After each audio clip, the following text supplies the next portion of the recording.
Defining Duke, an Xbox podcast, is brought to you by, well, you. If you want to learn how to support the show, go to patreon.com/laststandmedia.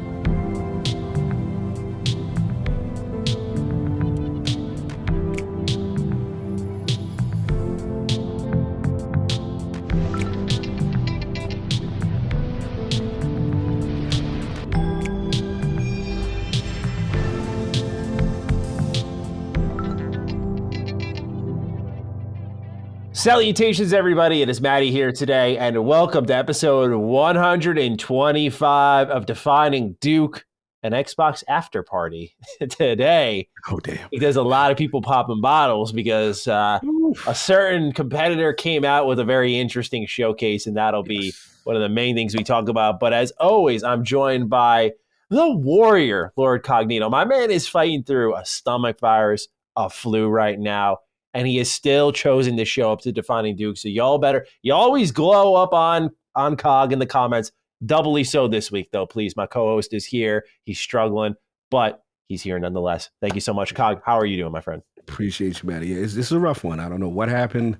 Flu bug. I hope it ain't that vid. Yeah. But yeah, your boy ain't feeling good. You know, he's not been feeling good for a while, but this was too important a show. And I was like, I can't leave my mans like this. We just came off the showcase. We got a lot of stuff to talk about. Plus, I want to bloviate about one game in particular I've been wanting to talk about too. So I think I got a guess on that. Yeah, we got to talk. We got to talk. So. We'll talk. Okay.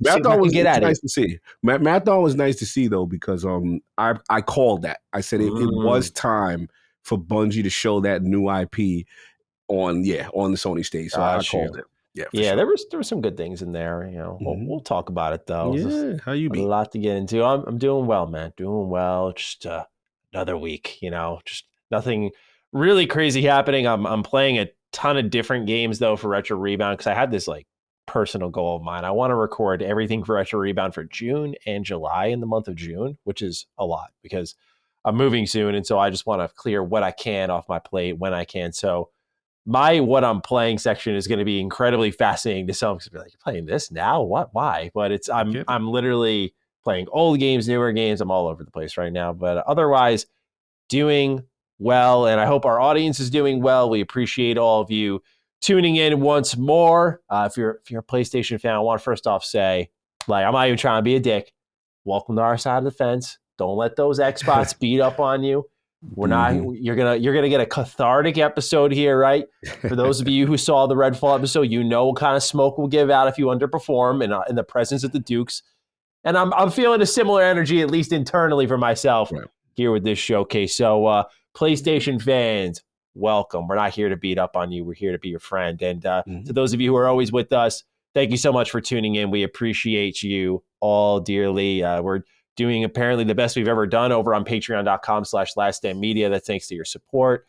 We've launched 2 new shows this year, in Constellation as well as Punching Up, a Nintendo podcast. So we got a lot going on, almost a podcast a day over there. And Colin pointed out something interesting, which is from 2018 to 2023, we have not changed the price structure at all. So it's been $5 that whole way through, and you get early access, Discord access, everything. It's just a great value package, and we're not trying to bleed money out of you. So we thank those of you who do sign up and do stay. It makes a huge difference, keeps the food on the table. But for those of you who also show up for free, thank you. We appreciate you. Just any listener counts, and y'all having our backs means the world. So thank you. For sure.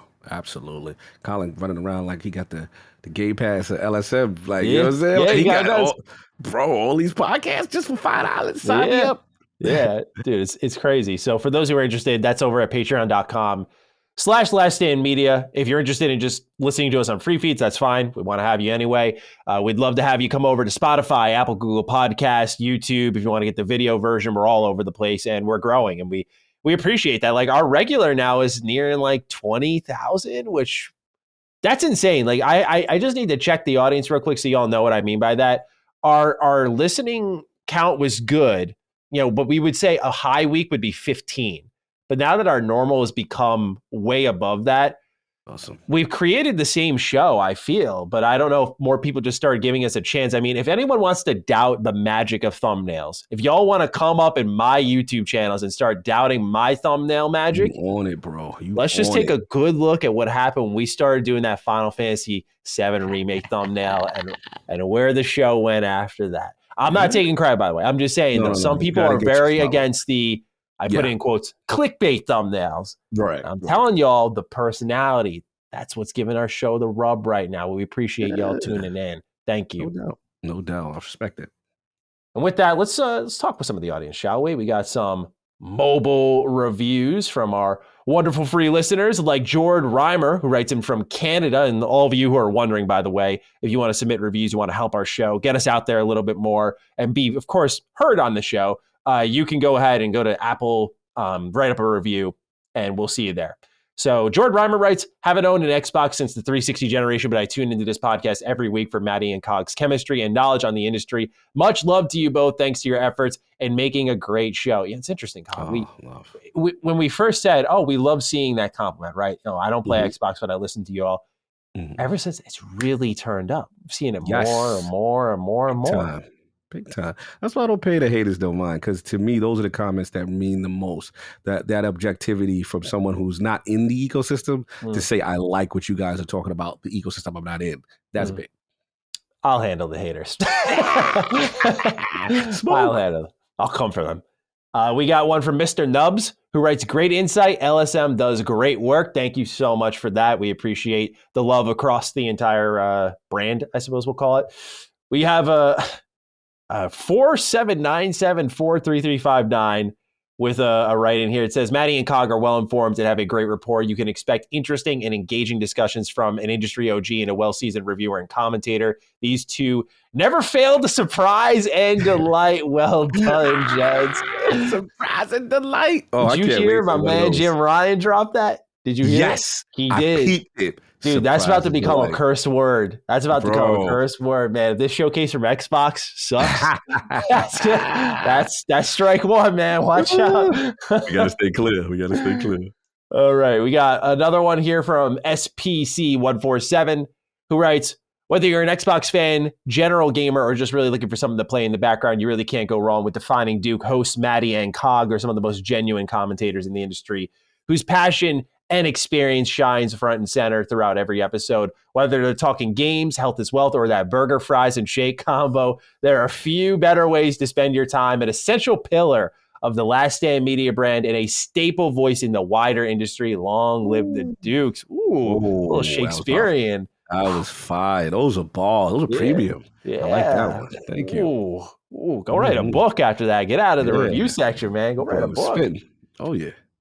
Got two more here. Orange Flavor writes, if you love Xbox and want to stay updated on all the news, rumors, and opinions about the platform, you need to listen to Defining Duke. Mr. Matty Plays and Lord Cognito are the perfect duo to deliver insightful, honest, and entertaining commentary on everything Xbox. They have a great chemistry, humor, and knowledge, and they always keep it real with their audience. Whether they are praising Starfield, roasting Redfall, or debating Game Pass, they never fail to make me laugh and think. Plus, they have awesome guests like Jez Corden and Phil Spencer. Okay, maybe not Phil Spencer, but one can dream. Not yet. Not yet. One of these days. We're working. We'll see what we can cook. Defining Duke is the ultimate Xbox podcast, and I highly recommend it to anyone who enjoys gaming. 5 stars. P.S. I asked ChatGPT to write this review. No lie. Yo. I don't know about that part. Salute, though. One last review here. This one comes from Norway. It comes from Have with 2 A's and 2 V's. Okay. As a longtime listener of Sacred Symbols, Last Stand's PlayStation podcast, I started listening to Defining Duke. It's a great podcast by Mr. Matty Plays and Lord Cognito that I would recommend if you want a deep and serious podcast about Xbox. Thank you all so much. We really appreciate everyone who takes the time to do this. We know it's a little chip out of your day. Every minute counts, especially when it comes to listening to our 3+ hour show weekly. Every minute counts. We hope to make it worthwhile. And we appreciate you just investing a little bit back into us beyond, you're just a paying customer at times. And I don't mean that in a derogatory way, but sometimes you show up, here's my $5. We got early access to the show. That's all I got to do. And it's true. But for those of you who go that extra mile, thank you. And as you can see, again, with the public facing numbers, the public facing rankings, it is making a difference. Thank you. We appreciate you endlessly here on Defining Duke. Yep, much appreciated for sure. like right now, Cog, number 31 in the US for Oh, Apple the Podcast video games. creeping. Yeah, and bro, we were in the top 40 for Canada video games. We're getting there. I'm telling y'all, this I know a lot of people are just doing it out of the kindness of our heart, but I'm telling y'all, it's helping us. It really is. Audio's been our biggest struggle. We are one of the smallest audio shows on the network, but in YouTube, we're growing. We're actually one of the biggest. So we're trying to find that solution, and y'all have been a big part of that. So please continue it. Thank you so much. Now, let's talk with the patrons, shall we, sir? Let's get it. We got a lot of corrections. Maddie was off his game, it seems. And we got some defense for you, Cog. All right, let's go. Greg Olenforst, that's a great last name. Hi, Maddie and Cog. Just a quick correction regarding the upcoming Lords of the Fallen game. Last week, Maddie mentioned that the new game is being worked on by the same team as the original 2014 developer. While both are published by CI Games, the primary developer of the original was Deck 13, who went on to develop the Surge 1 and 2 and the upcoming Atlas Fallen. The 2023 Lords of the Fallen is being developed by Hexworks, a new studio formed in 2020. It looks like both games received development assistance from CI Games, but were primarily developed by two different teams. Thanks for all you do, Greg. Greg, thank you. Great correction there. Got to write the record like that. That's another reason why Defining Duke, all the LSM shows are great. We get a lot of engaged audience. Think about it. There goes a full week before the thread comes back up on Patreon, and they commit this stuff to memory, and they come back around and correct this stuff. Bro, I can barely remember what I had for breakfast this morning. I know, right? Y'all are coming in with corrections as nuances. Thank you. You make our show better. That's hardcore listening. I respect it. 100%. VRG's got your back, Cog. I'm in my late 20s, and I still buy iTunes music. It is DRM free, less costly than the subscription once you've built your library. Since I was buying music before Spotify changed the industry, I already had the bulk of my library. Now, I called Cog a menace for this, but bro, I'm telling you, you could do some of the most dastardly shit on this planet. These people are going to come defend you. They're going to come defend you. I am shocked by this. I was a little surprised. I was like, this might be the crack in his armor, but it's not. Yeah, they're going to stone me. Because look, King and them stoned me for this one. They be like, what are you doing? But it's just, like I said, the DRM, the access, and that kind of bit. But salute the VRG for holding me down. I did not expect any defensive. Nah, bro, you had backup. Some of our top comments backing you up on that. There are a lot of OGs with the music. And it's funny, you think I'd be there with you, right? Like, I'm Mr. Preservation, DRM free. Non-streaming, as I stream from Spotify, everything. I respect it, though. I do have vinyls here, though, in fairness. I do preserve some music. I have Ghost of Tsushima, Demon Souls, Persona 5 Royal, and Nier Automata, and Replicant. So pretty stacked weeby little vinyl record collection there. I'm hyped to build that one out, but I respect that. That's my problem. It's like I can't just get a CD or buy it digitally. I'm like, I need the fucking bougie record. Get the bougie record. Get the vinyl, the photograph. Sip a little wine, smoke a cigar. yes. Pick you up. Let's go. Benji Bop writes in, howdy Dukes, I'm writing in to rein in a topic that got a bit carried away last week. Both IGN and Nintendo Life, along with other outlets, documented Tears of the Kingdom's performance dips in relative detail in their reviews. But like Maddie's opinion, was not enough of a concern to influence their final scores. Furthermore, IGN infamously did write a scathing review of Pokemon Scarlet and Violet, much to the surprise of the general public. And plenty of small outlets that reviewed Scarlet and Violet harshly were still able to review Tears of the Kingdom early. Just wanted to give some clarification and context before some people take an overall excellent conversation last week the wrong way. Thanks, and this correction was brought to you by Punching Up, a Nintendo podcast kind of day. Thank you, Benji. We appreciate that extra information to add on to last week's conversation. Yes, for sure. This one isn't a correction. All right, this one we're dodging the correction here. Switch Mitch Skates writes in, good day, Liu Kang mains. Wanted to give you a heads up that MK11 Aftermath was actually never a part of Game Pass. When Fire God Cognito picked this as his Game Pass pick of the week a while back, I jumped straight into it, was not able to access the Aftermath portion of the game. It was on a deep sale at the time, so it was not a big deal. I hope Maddie enjoys the story DLC as I did, and please, dear God, I hope you didn't have to pay $40 for the game, as it is regularly under $20 physically. Thank you, Dukes, for the show, and have a great day. Yeah. I did pick it up for $8 on Steam, but nice. I might refund it because now I went on the PlayStation store first because I played this game a ton on PlayStation when it first came out. and I couldn't find it on sale. So I was like, all right, I guess I'll get it on Steam. But now I'm seeing it go back on sale on PlayStation. I think I'm going to return it on Steam, get it over there so I have all my characters, all my progress, all the hours. Yeah. Because I don't know if you can just hop into Aftermath. I don't know. I imagine you could, but I don't know if you got to beat the story because I don't want to play the full story again. As good as it was, I want to play Aftermath. Just want to go straight to Aftermath. No, absolutely. And thanks for the correction on that. And it was on deep sale that week. That's why it must have felt so cheap to me. But the Mortal Kombat base at the time was in Game Pass. I think it still is. Yeah. Oh, it still is? Oh, wow. I think. Oh, no, I might have just invited in another correction. I didn't say that. Scratch. Ben, get it out of there. Delete. All right. With that, let's get into the news. Still a lot going on in the world of Xbox despite a week conquered by PlayStation. Let's start off with the Nvidia and Boosteroid partnerships. Now, we talked about this on our latest episode of Defining Duke Ultimate. We did about a 40-minute deep dive going into the Nvidia partnership and how it started sooner. So let's talk about it a little bit here. Starting today, as in when this was posted on the Xbox Wire, Nvidia GeForce Now members can stream Gears 5 with Deathloop, Grounded, and Pentiment on May 25th. This is just the first step in our commitment to making our PC games globally available through a variety of cloud gaming services. Also, Xbox is bringing Gears 5, Deathloop, Grounded, and Pentiment to Boosteroid on June 1st. By the way, in the Xbox Wire post, they started off listing all the countries and parts of the world. They went the UK first, the USA second, and then the EU. So they put that in a very particular order. Make no mistake, this is a message. Ilya Starovarov writes in, hey, Dukes, how much credit should Xbox get for putting their games on GeForce Now? Don't get me wrong. Having more options to play your games is objectively awesome. However, I can't help, but feel cynical and wonder what happens after the 10-year deal. I say this because when GeForce Now launched in early 2020, it allowed you to play virtually any game in your Steam library. Xbox was one of the many publishers that quickly caught up and blocked this functionality. Do you guys think this is a change in vision or more about PR and positioning for the ABK deal? Thanks, and have a did I forget to turn the oven off kind of day. Oh, I'll be heating up the house, bro. Come on, bro. I had that the other day. I came in and you know when the oven's like half on and the gas is just coming out? Someone in my house did that. Yo, scary. It's dangerous, bro. Scary. Dangerous. Yeah, don't worry. I handled it though. Shut it off. I'm here. No, smart. You got to. You can't be playing them games.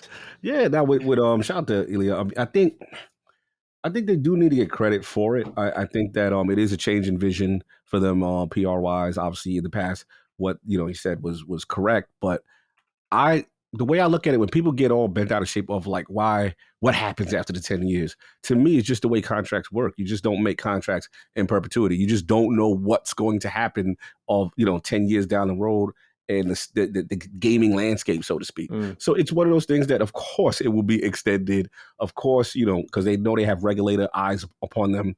This is just something they're really trying to do, would cross that line and get these things into the regulators' eyes that, hey, any services that are considered competitors or newly formed cloud companies will definitely get, the Xbox branded games for streaming. And it's a good service. I always tell people all the time, GeForce Now, if you're willing to pay that, money for it, it's a really good service. So I think this was a big move for them. And like you said, the subliminals, how they put the UK, and the order was interesting, I thought.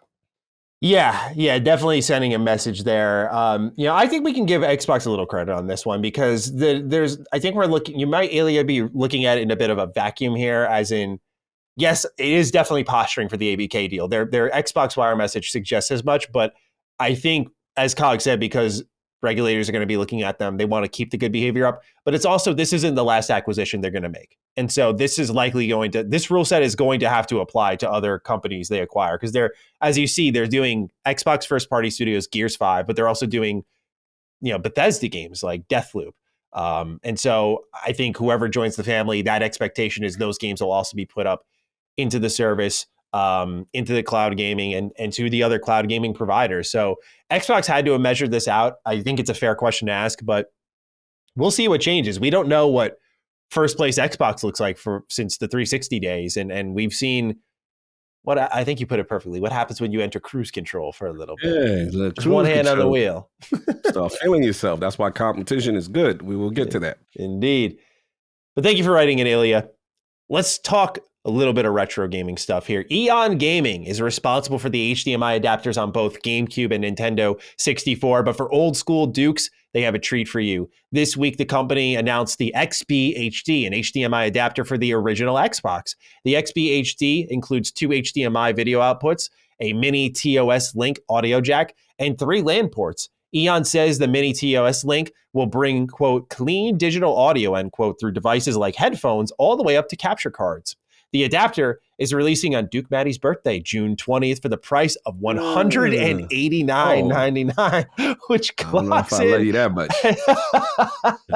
Which clocks in at $30 more than the previous adapters that they have made. This is awesome. Shout out to EON. I met one of the guys who helps run that company at the Long Island Retro Gaming Convention, and he hooked me up. Like he flagged me down. And he gave me one of the GameCube adapters. And these things are legit. And I bought the N64 one way before that. And these things are great for those of you who want to play your old games on a modern TV. Nice. But I can't lie, bro. This is fucking expensive. I love the LAN port support. That's the only one to do it. Yeah. You can get that old school gamer vibe going on. That's awesome. Mm-hmm. But this is a premium product here. Yes, for sure. Yes. Very premium. Only thing I was thinking for the OG Xbox, yes, the LAN parties, the Halo. I get it. You know what I'm saying? But yeah, this is definitely of an affluent customer. Yeah. Well, the thing is I had to, when I started recording stuff for Retro Rebound, I've had to really figure out capturing these old games. Like that's my big thing. So the PS3 has built-in high definition capture protection to prevent piracy, people like stealing stuff and re-uploading, like say something on like Netflix. And so what I have to do is I get this adapter that effectively has an HDMI in slot and then 2 out. And there's something that happens. I have to plug it into like a literal power outlet. And I have to line 3 HDMI cables across my room to like one goes from the console into this little device, then out an HDMI into the capture card. Then the capture card has a HDMI out into the TV. Wow. And the Xbox, when I had to record Sonic Heroes off of that, has a very similar setup. You got to get an adapter. You got to power it in with a plug. So that's the benefit here with the EON is it is premium, no doubt. It is a high-ass price they're asking for here. But there's no other competition. Truly. Yeah, that's true in the space. No other competition in the space. And the other answers are cumbersome. And even as someone who does this for content, bro, there's nothing worse than draping wires across my room. Oh, yeah, the spaghetti wires. Like taking a power outlet and stretching it across my room just to plug in the HDMI adapter. It's just not feasible for most people. So this is good news for those of you who want to access your old catalog on modern TVs. And they even do some upscaling through the device. Like it's not just, it runs. Like there was a switch they had. I think it was like progressive scan. You could turn it on and off with the N64. So they include a lot of features here. It's a great company, but cool. That's very pricey, and I'll be curious to see how it does. At least the quality is there, though. Quality is definitely there. That's important. People will pay for quality, especially in the retro scene, and eliminating all that bulk wires and other nonsense. So yeah, I could see it. There will be an audience for it. Make no mistake. Yeah, this was a really interesting story and some Galaxy Brain marketing, I think. Microids was asked about bringing Inspector Gadget to Xbox, and they said this: if the demand is strong enough, we will consider the possibility of offering the title on Xbox. Well, it appears the demand is there because not even a few hours after this statement, the publisher returned with quite the confirmation. They said, Xbox gamers, we've heard you loud and clear. Aware of the strong demand for this title, we have worked hard, and now we can assure you that Inspector Gadget Mad Time Party will be available on Xbox Series X and S and Xbox One in digital format.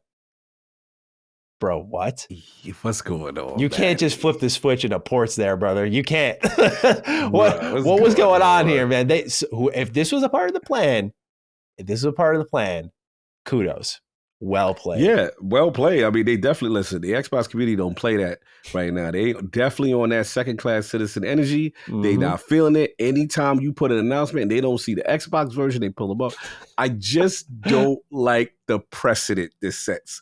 That it's like, don't announce it for Xbox and then let's see if there's demand after the fact. But to your point, they already had this port ready to go. They just flip a switch and, now it's, no. Like, they knew what they were doing. I'm a little concerned with practices like this. I ain't going front. And I'm also concerned how many people really going to get their inspector gadget on. I want to know. I was thinking the same thing. Like I saw people complaining and I was like, y'all, come on. Like exactly. Come on, really? Like this is the one. Like even I was like, we're really gonna get bent out of shape with this one. That's what I'm saying. Like, and I'm from that era. Like, and I was looking at Inspector Gadget was kind of big. It was kind of like hilarious. You know what I'm saying? But yeah, we'll see about the sales. I'm very curious if the Xbox community shows out for this. Mm-hmm. Me too. I'm very much keen to see what everyone does with this game. GameStop is apparently bringing back retro game purchasing and selling, and this is a big deal. I mean, I run a series infamously over on Retro Rebound where I literally expose how awful GameStop is. Pretty much, I spend X amount of dollars over on their retro gaming section, and I just open up their games, and I'll get the wrong game. I'll get disgusting boxes, no exaggeration, like disgusting boxes. Stuff covered in grime, cigarette butts, like just fucking gross, bro. Like their upkeep is terrible. I'll get new games that have the seal broken on them with no game in them. Like just, they're awful. They're awful. And so they're bringing back retro game buying and selling. And the problem with this is they sell a lot of repro content, like reproduction stuff, and they sell for a premium. It's one thing I've always said, if GameStop became the premium retro reseller that you could look and say, like, that's my game store. I know if I buy something from them, I don't think they'll be as big as they are now, but if I could buy something from them and know I'm getting something quality, it'd be fine. But you know what my GameStop is nowadays? I have one of the, quote, bigger GameStops in the area. You know what I do? I pull up, tell you a story. Hi, gentlemen. Do you folks have Mega Man Battle Network Legacy Collection? Did you pre-order? No, I didn't. We don't got it for you then. The fuck do you mean? It's a fucking game store, dude. And I got to go to Walmart and they have it for me ready? And they have it. Yeah. What is that? So times are hard. So bro. Yeah, times are extremely hard for them. They do not buy stock unless you buy product early. And so this is huge. No doubt about it. They do a lot of resurfacing, a lot of repro. So I wouldn't get too hype over this personally, but for me, the content creator in me, I'm like, daddy. Yeah, I know you about to put this all through the investigative reports. That man about to bust there's more attention on this than ever before. Oh, this is content for days on Retro. they just help my mans right now. He about to blow up crazy. Yeah, we did it once a month. That's about to change if they're going to start producing like this. Because the reason we did it once a month is I would go in. They would have a listing that by page 7, it would just say out of stock. So I'd buy whatever's there, and then it would just be no stock. And then people would, I guess, trade stuff in, and then the stock would refresh once a month. And so I just keep coming in and cleaning them out every time. I just come in and clean them out every time. It was hilarious. That's why I always talk in the video. I'm like, they got to know it's me at this point. They got to know I'm the one coming in and just destroying them at this point. Investigative reports. They just see Maddie Schroeder on the fucking packaging label. Like, son of a bitch.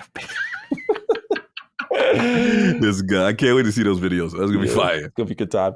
SpongeBob SquarePants Special Pack DLC is coming to PowerWash Simulator. Sean Mason writes in, greetings, Dukes. I was immediately excited to see SpongeBob coming to PowerWash Simulator. As a huge fan of the Sponge, I will be checking this out day one. Maddie, you have been a huge advocate for SpongeBob video games, so will you be checking it out? If so, I look forward to hearing your thoughts on the accuracy of Bikini Bottom's portrayal. Best, Sean M. P.S. Future DDU suggestion, a deep dive on the various SpongeBob video games.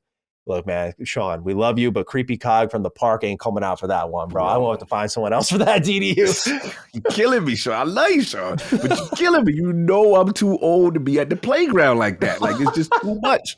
That's too much. That's woof. Yeah, it's dangerous. Energy. But I salute y'all. Y'all go hard for the SpongeBob. I didn't even know PowerWash Simulator had some type of DLC back. That is interesting.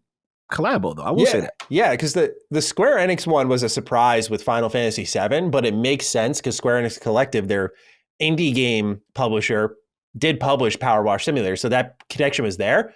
And I guess that must have done well where they went and made a SpongeBob one. But I mean, I'm very interested now. I played this game a decent amount on my Logitech G Cloud. It's a perfect dude, life sucks moment kind of game, or dude, I'm just so tired kind of game, and I just need to focus on one thing, and that's cleaning my cars, cleaning my materia, cleaning my pineapple now.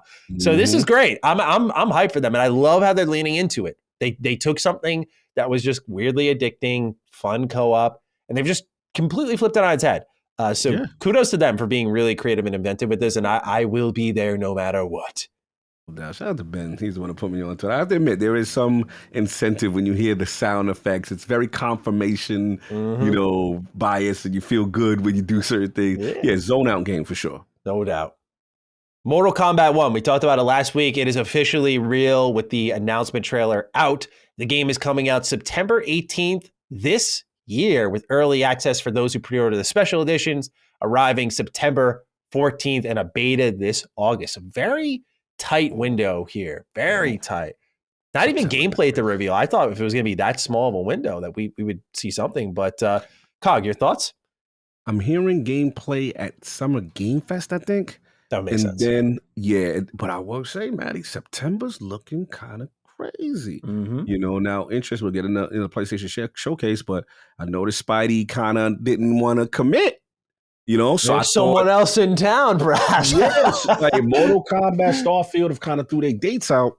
This is getting interesting. I have to admit, September is really heating up. There's a war going on outside. I'm man to say from my Mob Deep fans. That was alert. But this it looked phenomenal. It looked great. Beta, the statue looked cool. It was gone by the time I tried to pre-order it, but it is what it is. I got my digital Super Deluxe. I'm ready to go. Yes, sir. I can't wait to see the gameplay though. Yeah, me too, man. I mean, I have like I said, I have the expansion purchased, so I'm gonna play it really soon and just really warm myself up. Like I'm very excited for this game, NetherRealm.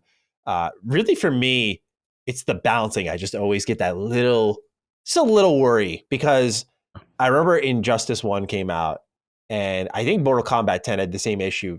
And NetherRealm had a really bad projectile spam problem in a lot of their fighters. Like dudes playing Deathstroke, just firing the assault rifle across the arena, doing low, high.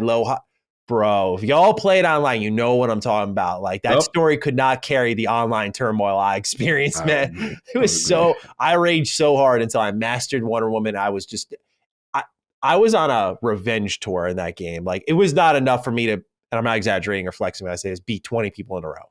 When I went to those King of the Hill lobbies, it was not enough, bro. I had to make people suffer. I toyed with them. Like I was a sadistic little fucking senior in high school, and I enjoyed that time, man. That game was great, but their fighting, I think, balancing has picked up a lot. I would agree. So I'm very excited after MK11 and Justice 2 and now this. I'm on board, man. Let's go. Definitely want to see that. I am curious about this assist character. It's giving me Marvel vs. Capcom vibe, and then it's like there's some guys you like if they're only an assist guy. Is that confirmed? Yeah. Oh, nice. They call them like combat. There's a term they utilize for the assist character. So when I went to the website, so I gotta see, I guess, because it's not really tag. It's kind of like a jump in, jump out for certain people. So the gameplay reveal is going to tell me a lot. But I hear what you're saying on balance, and they used to have a lot of notorious problems with spam and. Like that game makes you rage, and then you get disrespected. The dudes is tearing you apart and fatalitying you after they did all that disrespect. That game can make you rage quit big time. There's no doubt about MK's fighting scene. Bro, I had such a love-hate with Injustice, and oh my God, bro. I remember being so excited for that game, and imagine my complete dismay when I was just getting spammed across the arena. It was I know it's a lifetime ago, but when dudes just shoot you and then, like you said, they come up and they fatality you and you hear them on the still during the 360 game chat days and they start talking their shit. My bro, meet me in real life now. Like, meet me in real life now. Like now we're gonna throw hands for real. We'll see what you got. I feel you on that. Mortal Kombat brings that out. I like Kai. He's just my man. He's a beast with smoke. Bro, I was like, yo, I love you, but you too good with this character, and I value our friendship, so I'm not gonna fight you right now until I get my stuff. I have a friend who plays Noob Saibot in the most annoying way.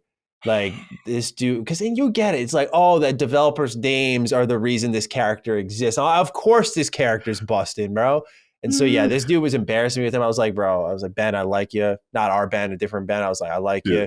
Get the hell out of my face. No. I was like, nah, not after that performance. I feel you. Infection is returning to Halo Infinite Season 4 on my birthday again, June 20th. What a gift. A lot of things are happening on the 20th. I like this. Yeah. Any thoughts on this? Yeah. Big time mode. Big time mode. Again, slowly but surely bringing things back, fixing core I issues. like what I'm seeing. I like what I'm seeing. Showcase. Let's put a cherry on the top. Let's do Yes, you this. and Let's do I this. in You know what I'm agreement on saying? that. Yeah. I'm feeling the slow and steady. I'm feeling it. Yeah. Good job on them. We'll continue Mhm. to praise them, but people will pretend we don't. Exactly. They hate everything. They're so negative. Oh, yeah. Oh yeah. Here we Here go. we go. Oh, yeah. June 29th, AEW Fight Forever releases. Man, we have been waiting for this release date for so long. Finally here, being published by THQ Nordic, developed by Ukes. Ot Apps writes in Maddie Mania and SummerSlam COG. For my fellow AEW enthusiasts, we finally have a release date on the upcoming video game AEW Fight Forever. June 29th is the time, and your video game platform of choice is the place. I got to ask Maddie, what is your gut check on Fight Forever? My expectations are pretty low for this. I am almost certain I'll enjoy what I play, but I am fearful of it getting pulled apart and compared directly to the WWE 2K series, which has been ongoing for decades now. Is it unfair to directly compare a first entry like Fight Forever against a long-running series like WWE 2K? Cog, when are you going to jump on the AEW bandwagon? It's time to join the revolution. We got a video game, a brand new weekly show on Saturday night, a huge Wembley Show Stadium this summer, which I have always got tickets for them. Oh, and a Ooh. viable WWE alternative. I hope by the time I listen to this, the CM Punk situation is resolved. God a day. Yeah, me and my friend were talking about CM Punk. We were just saying how, like, apparently the report is now he's good to go for AEW Collision. But I said tomorrow's report is going to be he's uncertain. This dude's got so back and forth. I love Yeah, CM what Punk. is going on with him? I love CM Punk, bro, and but I can't defend him. That dude almost sank the company on his own. Like, he was an Oh asshole no. as far as I'm concerned. That's a whole Yeah. separate debate. Bro, I'm Mm. telling you, watching AEW is one of the best things I did. If anyone ever wants perspective on console wars and just Mm-hmm. how timid they can be in comparison to WWE versus AEW, bro, get Mm. into wrestling, y'all. You have seen nothing yet. I'm telling That's you, crazy. these comments on AEW's page are filled with WWE guys, and WWE is filled with AEW guys. Like, these people are not rooting for their own team. They're just rooting against the Yeah. other. It's the Yo. funniest thing. But anyway, we're here to talk about the game, Cog. AEW Yes. Fight Forever has a Mhm. release date. On Apps is asking how we're feeling about it. I'm feeling pretty good because I think it's established itself as what it wants to be, which is an arcade, no mercy style wrestling game. It's not going for the simulation. Its art style matches what it's trying to be. I think for me, it's about the content depth. We're seeing there's a career mode, create a wrestler, create a move set, create an entrance, that type of stuff. So I'm really hoping that the content there is what can live up to what WWE's established.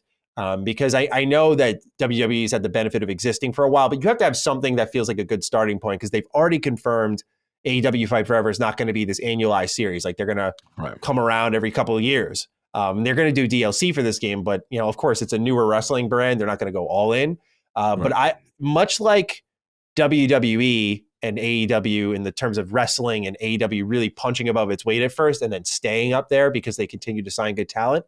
I hope this game starts strong and it's just something to build off of that is good, because it is from the OG 2K developers. Like, when WWE was being made, it was by Ukes, and those games are great. So at least for a while before some really buggy and unambitious releases came in. But now they've had time to cook. This one's they actually, people are worried that they toned down the blood in the game. I'll show you the screenshot in a moment, bro. This game bloody. Oh, they turned up. Oh my god, bro. They coated the rings in blood. Here, you're gonna see this picture, and they literally tweeted, "We've heard that many of you were worried that blood was removed from AEW Fight Forever. We'll let these new screenshots speak for themselves." And the ring is covered in it. Let's go. I'm linking it right now. Okay, Check that out. Now. Yep. I see it right now. Let's see what's going on. Oh, damn. Yeah, right. Right. Getting it in. It's a lot. They getting it in. It's a lot. Yeah. And AEW's kind of got that Attitude Era vibe. So that's why I'm happy they leaned into that. But I'm very, very excited for this game. I truly am. Of course, for those who don't know, I'm biased. Like, I love AEW. Like, I loved WWE growing up, but I only have like spotty memories of the Attitude Era. And then growing up in like the early 2000s, that's where a lot of my wrestling memories are created. But really, AEW is like where I fell in love with wrestling and like understood it on a different level. Like, they do such a good job, in my opinion. And right now, again, I tell people it's the best time to hop in and be a fan. Oh yeah. They're getting all the talent right now. They're starting a new show on Saturdays. They got already Dynamite on Wednesdays. They got the game, Wembley Arena for All In. They're doing Forbidden Huge. Door. Oh my God, bro. They're firing away, man. They're killing it. Mm-hmm. But sir, are you interested in this game? Yeah, absolutely. Absolutely. I love wrestling games. To me, they got to nail the core moment to moment gameplay, the base system. If the base system is fun, they can expound upon that. And that to me is always the key with these fighting games. Sometimes they get too feature heavy and the core of it is not fun. Like, I want to know what the systems are in terms of the combat. You know what I'm saying? And is it fair? Is it, for the most part, as we know, certain superstars got to be, you know what I'm saying? We get that. But at the same time, like, as long as the core system is there to give people who are skilled a shot, that's the main thing. As long as it runs these, I don't really get too crazy. I know the WWE joints graphically look crazy. I ain't gonna front. I don't get too crazy with graphics in wrestling game as long as they're fun. I've always been like that. And again, I'm a guy from the WCW, NWO Revenge days, the WrestleMania, No Mercy day. Those games ain't graphically, oh my God, you know what I'm saying? Though they were fun as hell. As long as they have the core systems, I'm good. And I like this. I like that they're taking the fan feedback with the blood, and like, that's a good sign. Yeah. Because you don't want the developer to get so ahead of themselves that they got their own vision and they ain't listening to what the fans want. That's a good sign. So I'm hopeful for them. Yeah, I'll definitely. One of the things that was encouraging was Kenny Omega, who's like one of their biggest stars. And bro, when I get sold on AEW, watch a Kenny Omega match. Like, watch the one of him and Moxley. So good. But Kenny Omega is creative director for this game, and like, he's been a big gaming fan his whole life, and so he's helping Ukes. And I mean, the reports and rumors for a while were like there was a bad relationship between them, but still, point being is like, you had a guy who is personally invested in the product, who loves video games, who like streams video games and stuff. Huge. I just think that's a big boon. Like, it wasn't just like, hey, give us something to sell. Hopefully it's not that. It seems like there was a true investment on all ends. Yeah, that's why I'm hopeful for WrestleQuest, because we talked to those guys. Great, they've got like Jarrett, a lot of the guys that are wrestlers that have the sensibilities, and these guys are true wrestling fans and gaming fans. Did I tell you Jeff Jarrett's he's in AEW too? Oh, yeah, Double J. I didn't know. Yeah, he's busting guitars over people's heads constantly, man. Okay, Double J up in the spot. Yeah, they got Sting. That's big. Yeah. They got now CM license wise is still in it, or because he got some contractual stuff going on. No, apparently he's coming back for AEW Collision. So CM Punk is. But I'm saying, is he in the game? Oh yeah. Oh, okay, gotcha. Cool. They had Cody Rhodes in the game, even though he left a while ago. Yeah. They got a lot of folks in there though. A lot of familiar faces, a lot of new faces. It's a really good blend. Create a wrestler. Yeah. Nice. Yeah. Big. Yeah, absolutely. So they got a lot of pieces there, it seems. So we'll see how it all is executed. My biggest concern is the technical state. Yes. I'm very interested to see how that goes. All right, next one here is a big one for Lord Acquisition. Financial Times reports Sony is looking to do some more acquisitions. Their president, Hiroki Totoki, said, quote, in order to expand our growth over the medium to longer term, we will need the ability to invest in image sensors in the entertainment business at a completely new level, end quote. So they are looking to expand their investments, sir.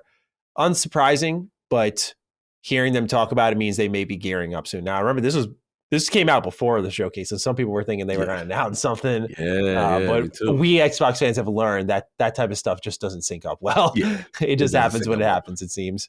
Yeah.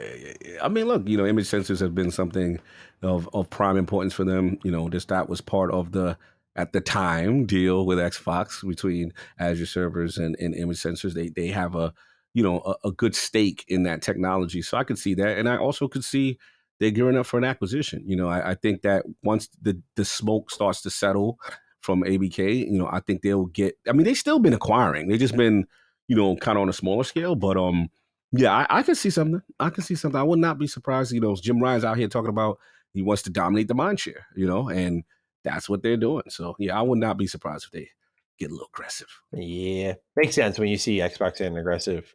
Got to respond. Next up, we got Kotaku, who reports that Ubisoft's open world Star Wars game is slated for an early 2024 release. It's not set in stone, as some employees believe this could easily get moved back, and Ubisoft has declined to comment on the matter, but will be hosting their Ubisoft Forward event on June 12th. So it's safe to assume that we will have answers shortly. Yeah, got to see how that's looking. Very Yeah. curious. Open world store. How you feeling? Well, you know what's interesting is Ubisoft kind of did a very light version, I would say, of an Xbox Halo Infinite at Jeff Keighley's show, where I thought that they would hold Mirage, which we'll talk about later, Assassin's Creed Mirage, for their own show. So I feel like, to me, I feel like they would have put all their chips on the table for their one sole event that usually barely has anything to justify existing. So I'm hoping that this game will be here. Otherwise, I don't know what else they're going to show off outside of the Avatar game, probably. And of course, their usual, like, Just Dance, yada, yada, yada. Because Mario Rabbids is already out in the wild, so maybe an expansion for that, but apparently underperformed. So yeah, I was surprised by that. But of course, as a Star Wars fan, man, like, look, I won't lie. I'm interested. I know it's Ubisoft. Okay. I won't lie. I'm interested. Okay. All right. I told everyone. I warned KOTOR sensibilities felt about this. Yeah, I warned everyone about my Hogwarts Legacy during my Hogwarts Legacy review. I said, look, if like Hogwarts Legacy were a Star Wars game, right, I would give it that it would give that extra rub, right? Because when I played Hogwarts Legacy, I was thinking, yeah, this is a pretty basic open world game to me, but the Harry Potter coat of paint works for a lot of people. And I expect Ubisoft, the kings of developing really basic open world games, to give me that pretty much Division-like experience, but with a Star Wars skin. And I would be okay with that. That's just how the cookie crumbles. But I'm self-aware, and I will always communicate that stuff, because I love Star Wars, man. I want us to, look, growing up during the early 2000s when we got that stretch of Star Wars games, not just KOTOR, but like Jedi Knight, Jedi Academy, Republic Commando, obviously KOTOR 2. Star Wars Force Unleashed. And the list goes on. There were so many, not just good, like excellent games, like Battlefront 2. So many incredible games that weren't just good because they were Star Wars. They were just amazing video games. So I'm about the experimentation with the IP. I'm about even letting Ubisoft give it a shot. Like, I want to see who can bring some juice to this license beyond Respawn, who's just carrying right now. Ooh, they're carrying. Those are my dudes. Salute. Yeah, I agree. I think, this is what Ubisoft does. This is their bag. I intend for them to deliver on an open world Star Wars game. And as long as they respect the lore and the characters and the development, I think it'll be fine. It's Massive too. So Massive is the one that did Division, which out of everything that's come out of Ubisoft from their main pillars, like Far Cry, Division, and Assassin's Creed, I have probably enjoyed the Division the most. Like Division 2 was, I will always say, was shockingly really good at launch. Like that was during a time where live service was really in a bad spot. Everything was launching broken, and we'll fix it later. And then this comes out and doesn't seem to have gained a huge player base from the outside looking in. Like, it didn't have a lot of that talk online like Destiny would. But man, they came out and they had everything working for them with that game. It was a really pleasant surprise. So I trust that they'll come out with a good one here. I've always liked that engine. It was a Snowdrop. They launched strong. It was just surprising to me when I speak to the Division hardcore how like they kind of stopped listening to the community, which was just weird to me because they launched so strong, and then some of the warts started to show itself. But yeah, I've always felt that they have always been solid though. I've never been like, yo, I don't really like Massive, you know what I'm saying, kind of thing. So absolutely. All right, what we have next here is Final Fantasy 16. We got a couple little tidbits here, but certainly one quote is going to dominate our conversation here. Let's get started with the game itself. Naoki Yoshida, when speaking with RPG Site, talked a bit on the story focus for Final Fantasy 16. He said, quote, "We put our main focus even more than action on that story. And you look back at the previous game at Final Fantasy 15, they have their story, but it wasn't complete. And then they try to make it complete, and then they promise more story, but then they don't give us the story. And so you had a lot of people that went into the series wanting us to give them a great story, and they didn't get that." End quote. He also spoke with Game Informer about why they chose PlayStation exclusivity.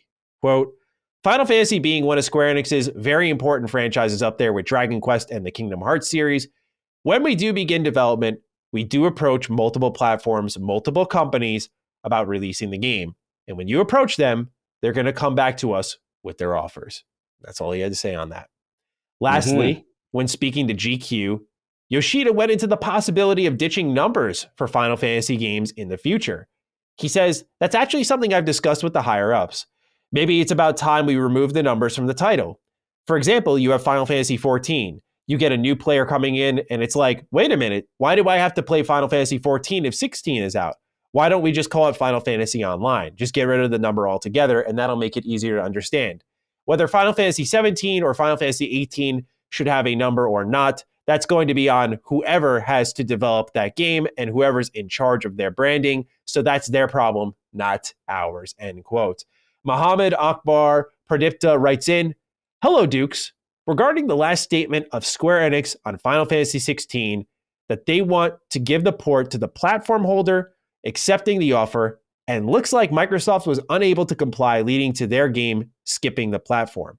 Do you think that this is necessary for Xbox to accept the offer, despite the offer will be priced unfairly high just to compensate on their lower player base? Thank you, and have another Square Enix game skipping our platform kind of day. Thank you, Mohammed, for writing in.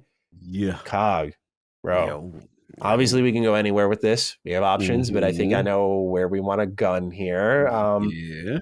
What do you make of what Naoki Yoshida had to say about Final Fantasy 16? Well, they said they look at all the offers, on the table and see what works best for them, kind of energy. Look, we just got to call it what it is. I think it's clearly, there's two things I look at here. One, if you saw Sony's recent financials, they had Final Fantasy listed as far as like their big third-party IPs that they consider. We do know the history. So we got that. Then in conjunction with, I do feel that this is the gift and the curse of Game Pass, in the sense that because Game Pass, subscriber count may not be where it's at to make very high demands to bigger third parties, it puts them in a tougher position. And I don't think Microsoft maybe is in the business of overpaying, the market value, so to speak. And then you have the fact that, look, we saw the PlayStation console numbers. We see how they're surging.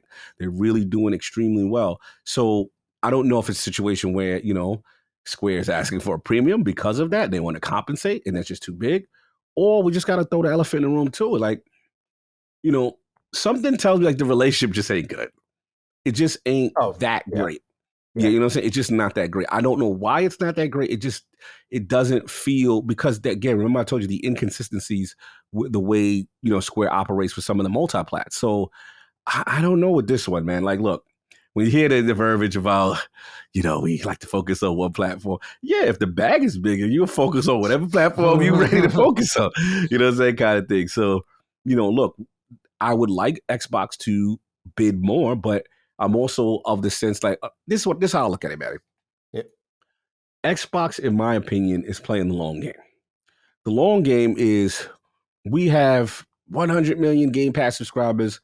No one, few people are going to be able to refute us, right? We're still in the early stage. And let's be honest, they're not reporting numbers lately on that. And then let's be honest, 2022 wasn't, they expected a surge from 2 games that did not release, right?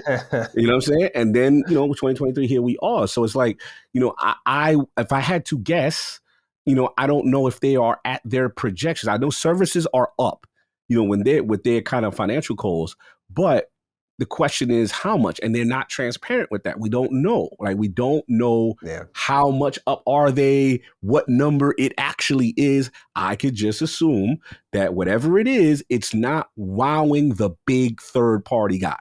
The big third party guy is not jumping through hoops to make this happen. So what I am seeing is this: more of the Game Pass triple third party, AA and indie kind of exclusive. And I know some people gonna call that bargain basement shopping, you know what I'm saying? But that's what I gotta be honest. I'm not seeing them. The last one was kind of like, MLB The Show, Outriders. I'm not seeing them be able to snag. I mean, I give Wolong was big. Wolong was big. Liza P was big. But for the most part, they don't, the exclusive seems to be, kind of that AA or that indie space kind of thing for the Game Pass deal. And I don't see the exclusive console exclusive anymore. Like that, I don't see anymore. I don't feel they subscribe to that anymore. I don't feel that like their whole thing is Game Pass. So I just think, unfortunately, right now they're behind the 8 ball. You don't have enough subscribers to attract these guys to say, hey, I'm going to offset this loss, so to speak, on your platform, right? Yeah. And put it on your thing. So I think that's the situation they're in. And I'm very curious to see how they get around it, because that's why, again, Lord Acquisition Talk, the ABK deal is so critical for them. Yeah. It's so critical for them, because if you get that influx, that shot in the arm, you're going to jump subscribers. Forget what the hardcore gamers say. Call of Duty is being played out here. It is the number one, kind of thing. And then you talk about Blizzard games and King and so on and so forth. Yeah. So that's what I think right now. They're in a tough spot. They're still in the acquisition phase of growing the service.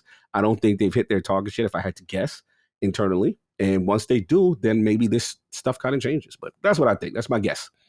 Yeah, there's no doubt in my mind, it's just a guess too, but that the asking price of PlayStation and Xbox are wildly different. I mean, you got to look at the honest truth, which is, while I think these Square Enix games should come to Xbox, I think it's fair to assume that they're not played the most on Xbox, which isn't a bad thing. You find your base in the West more than the East. And so, your types of games are going to pop off more. Like we've learned recently, apparently EA might be the number one publisher on the Xbox platform. And like, we know what types of games they publish. So we know what speaks more to the Xbox audience, but it doesn't mean the games can't be there. But because of that, when Xbox has to say, get Final Fantasy 16 exclusive, Square Enix comes to them, probably millions and millions and millions of dollars in difference.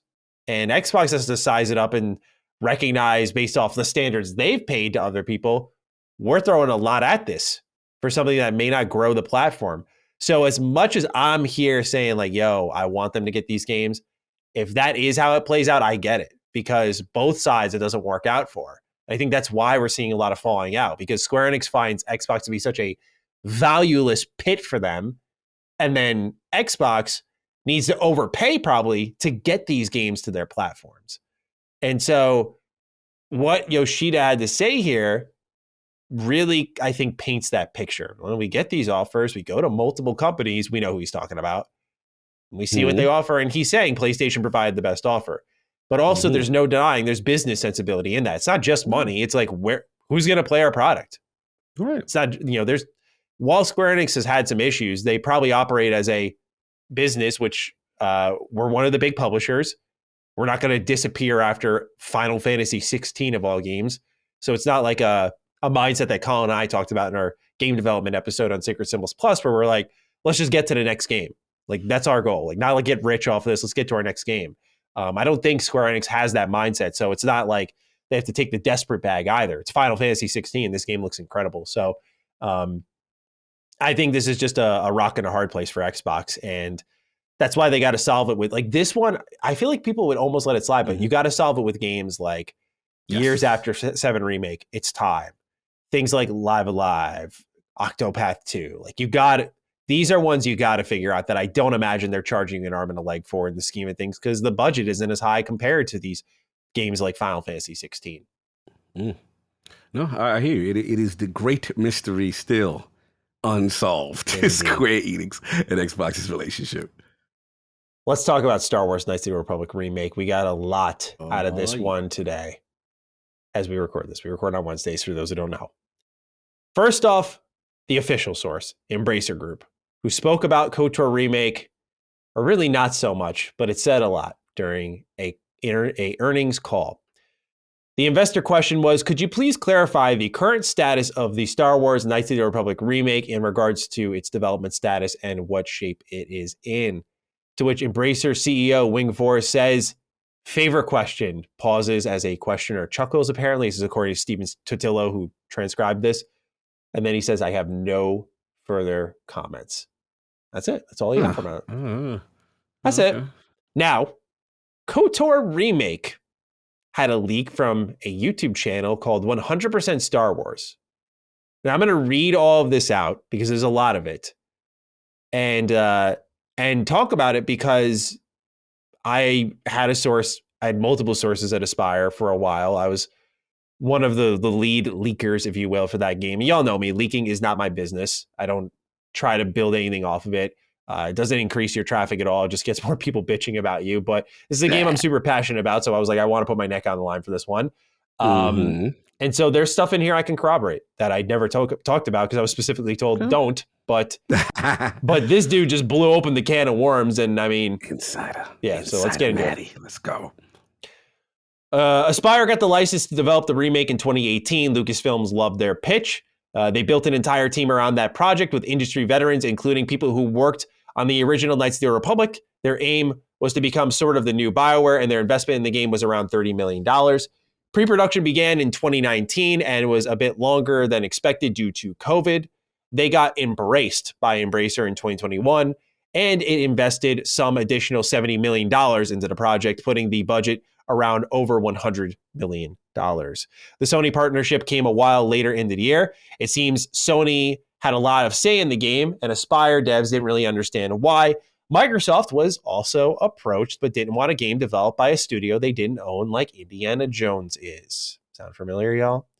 Game officially was announced in late 2021, as we saw when I freaked out. They were already pre-planning a KOTOR 2 remake with KOTOR 3 in mind. This was something I was told not to say, but yes, this is true. This is true. This is one of the first things I learned was that, that while they were working on KOTOR 1 remake, they were making a roadmap. I didn't know about 3, but they were thinking about 2 already. They were assembling a team. They were trying to become the KOTOR team. And they were really putting something together there. And that was exciting. I never saw any or heard anything on that. I just knew this was a thing they were planning to do. So that's why I wanted to cover this, because when I saw that, I'm like, that sounds far-fetched, but because I knew my sources were valid and I hear that, I'm like, we can at least discuss what's here, because there's stuff in here that I saw here that I did not hear, I should say. Okay. So let's keep going. Full production began in 2022 with a planned release date for mid-2023, which was Knights of the Republic's 20th anniversary, but some people inside the team didn't really think that goal was achievable and had a more realistic goal, they called it, of 2024, 2025. Development was going extremely well until ... We'll get into that in a second. This is also what I heard, that they were shooting for 2023. So again, lines up with me. Aspyr showed a vertical slice of the game to Lucasfilm and Sony in mid-2022. The first loved it. The second did not. Sony thought the game wasn't cinematic enough. This is where I got to cut myself off because I don't know. I throw this in there because once this game got axed pretty much and people got fired and left the studio, I'm guessing the people who I was speaking to left or got canned, one of the two, because my source went ice cold the moment this shit happened. So, yeah, everything after this, I can't add anything to. Like, because I followed up 4 different times, because I'm like, I'm thirsty, man. I was like, I want some info. I want to know what's going on. Because I'm seeing everyone dooming on my feed, like tagging me, yo, man, you see this, bro? I'm like, yeah, I see it, guys. I see it, guys. I do. He said, I see it. I'm fine. I'm just a little tired. No fee. So, Aspyr leadership was apparently at a loss, and this is when some leads were fired. In hindsight, apparently Aspyr thinks that this was a mistake, and development troubles began from this point on. This is when Jason Schreier's article for Bloomberg hit. It had accurate information, but apparently others not so much, like the game targeting 2022's release or that it was stuck in production, because at that time it wasn't. Even after the firing, development still continued. Eventually the production was paused and development was moved to Saber Interactive, which we know is pretty much true because that was confirmed during an Embracer report that a big AAA game had switched developers, and it was after all this shit went down. The Aspyr developers were left in the dark during this process, not knowing who was going to develop the game or if they would help them out. Turns out they were completely left out, save for the writers. So the writers they hired were brought over, which I found interesting because a lot of the writing talent was the big thing I was concerned about when they were hiring, because they were getting some older BioWare talent, but most of the writers they had on the team were mobile game writers. Like I did the LinkedIn dives, and I was not thrilled. Wasn't confident. Yeah, I was like, hopefully the gameplay is good. Yeah. The development of Knights of the Republic Remake continued in another studio from where it was left off. The game was not scratched and or rebooted. If this is true, this will be great news. Aspyr developers only discovered when talking with 100% Star Wars that Saber Portugal was helming the development. And they seemed at a loss as to why a company with not much experience could take a project that they themselves were tailor-made for. Aspire devs left in droves, some 70 people out of a team of 200. They seem to want to tackle other Star Wars remake projects. The combat was similar to Final Fantasy VII Remake, action, but with turn-based elements. It seems that is part of why Sony didn't think it was cinematic enough, but the overall presentation of the game seemed to be a bigger reason. This is something I already reported, so people probably already heard from me. People probably already heard from me, but I can't confirm. And then it was told later that it was more God of War / Neo like. Okay. But 7 Remake was a part of the pitch doc for them. When they pitched to Lucasfilms, they used 7 Remake as like a big reason why they should go and do this. Okay. So I don't know if kind of like the inspiration. Yeah, that's what it sounded like to me, because the combat was, as I reported, was described as something different. But I mentioned 7 Remake was like a big touchstone for them. So it wouldn't surprise me. I mean, it's a really good fit, quite frankly. But I thought they were going to go for something more action oriented, which is what I was told. What do we have here next? The remake didn't aim to add anything new, rather further develop what was already there, like quests and characters would be greatly expanded. Some characters were gender swapped, all mini games would return. This is true. I reported this much a year and change ago now. You own it. A lot of original voice actors were coming back, save for those who passed away. Malik's voice actor would also be changed. We heard Jennifer Hale in the trailer, so this seems plausible. Mm-hmm. This little bullet point here, if this is fucking true, I'm going to lose all hope in the game. Uh-oh. Fully voiced protagonist, which aims to keep the same amount of dialogue variety. If this is true, like, I have never heard of a single role-playing game that got better and had more options because the protagonist was voiced. It's never fucking happened. It's never happened. I'm tired of people pretending that's what it's going to be. It's like, oh, but we're going to keep the variety. No, it could have been more. It always could have been more. Dude, you cannot voice the protagonist. You cannot. Not in KOTOR. Are you kidding? Yeah. If this is true, man, you did a great job plucking that shit out and putting it somewhere else. Well, he wasn't having it. That's a big no. I'm with you on that one. I can corroborate this one. The major story apparently remained identical to the original. That's what I was told too. So again, as you heard, like a lot of stuff, I if you trust me, then you can kind of lean into this a little bit. There's some stuff here that is, as I mentioned, very unfamiliar to me, but a lot of this I have seen and I have talked about. It's not outside of the KOTOR 2 remake. There's nothing else that really is unknown because I reported all of it. But I'm very, very keen to know if this game got scrapped or not. I know this report says it didn't get scrapped and that they picked up where they left off. But if that's the case, then like, why switch devs? Why? Yeah, that part is interesting. Like the whole dev switch. Yeah, like if it's the same game pretty much, why? Why change developers, man? If it's got voice protagonist, PlayStation, man. Jim, man. I'm coming for you, bro. maybe, again, one thing we have to give Sony credit, like they're not, sending things across the conveyor belt if they're not feeling it. So there's a part of me that likes that, because it's like, whatever they saw, they were not impressed. And if they were going for the Final Fantasy VII remake, and that standard is very high, action wise and so on and so forth, like, it didn't hit that target for them. I hate to say it, but like, kudos to Sony that they're not going to put their name and associate with something that looks, less quality. Just Forspoken, Yeah. Shout out to Square.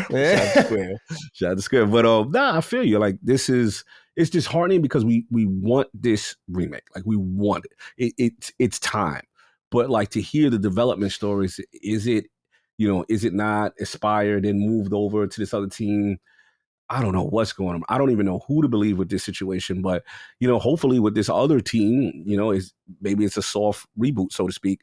Like, but what do you think? Do you think like this now gives you confidence that it's going to still move on with this other team, or do you think like, ooh, this is real spooky and I don't know if it's ever coming out type energy? I say this as someone who's a YouTuber and reported news. Like, I would lean more into the Embracer comments than a random YouTuber. As I report information, I know how it's going to be received. I see the Reddit post where my name comes up. Like, I see the shit people say. So I'm not dumb. I'm not unaware, but just know Maddie will come back around and remind you. But when it comes to like Embracer, he was about to say more and then he got cut off when I went and listened to it. He was about to tell more. He said like, I don't, and then he got cut off. And I'm like, was he going to say, I don't want to say more? I don't want to worry you. I don't want to overcommit. Like, I don't know. It'll live forever in my head rent free until I see the game. Because I'm like, who's the fucking investor who spoke over him, man? Why? Yeah, but, you know, to answer your question, even I can't sit here and foolishly be confident about it. Like, I just can't. But the only thing that would give me a sliver of hope to hold on to is, like, you can't ignore what Dead Island 2 is out here doing. The amount of developer swaps, the amount of time it took, and it came, and I think it was great. I really do. Like, I had no hype for that game. Dying Light had me satisfied. I had no itch for a zombie game or anything. That game was great, though. Dead Island 2 came out and really surprised me. So it shows, at least in that very specific example, you can get developer swaps. You can get different things going on, and it can turn out okay. And it ended up selling really well. It sold over 2 million copies now. So, yeah, I was actually surprised by that. So, yeah, so was I. But I mean, it really sends a message to me that it's not the end of the world, but you're going to have patience, brother. And yeah. I guess what I'm surprised with this one is just that, not trying to say that development is easy because it's existing assets, but it's like a remake of a game. Like, so yeah, what's the fucking rocket science, right? I'm struggling a little bit, like, direction wise, that, you know, what was shown that was so bad that really put a kibosh on it, because that's the part, you know, it's clearly some direction that Sony ain't like. So yeah, that's surprising to me with a remake. I could get like a new IP and then things change, and, you know, I get that, but the remake part, at least I don't hear about that a lot. That's why. Maybe it does happen, you know. Yeah, I didn't hear about it a lot. It's depressing for me, like, because I was actually talking to my team about this, and you know, I was saying how, like, out of every remake that's happened, the hundreds of remakes that have happened, remake emphasis, not remaster, because I've been treated well there. The remakes, though, there have been maybe 2 that I've authentically gave a shit about. And outside of Battle for Bikini Bottom remake, which is one of the 2, 0 that I have grown up with nostalgia. So when I'm going to victimize myself when I finally get my due, right? Maddie's game, it's here. The template's there. How do you fuck it up? And they find a way. That's why I'm with you, bro. That's the surprising part here. Right? I look at Fallout. I feel for you. Right? I got to get it off my chest. I look at Fallout. I'm like, Phil, you like money, right? He's like, yeah, I like money. I'm like, okay, go make your Fallout remasters. Like, let me run these companies at this point, man. It's not that hard. It prints itself. I'm with you. We got to see what happens. I hope it's not kibosh. They still on it, because this is an easy W if you know, you got the vision right. Yeah.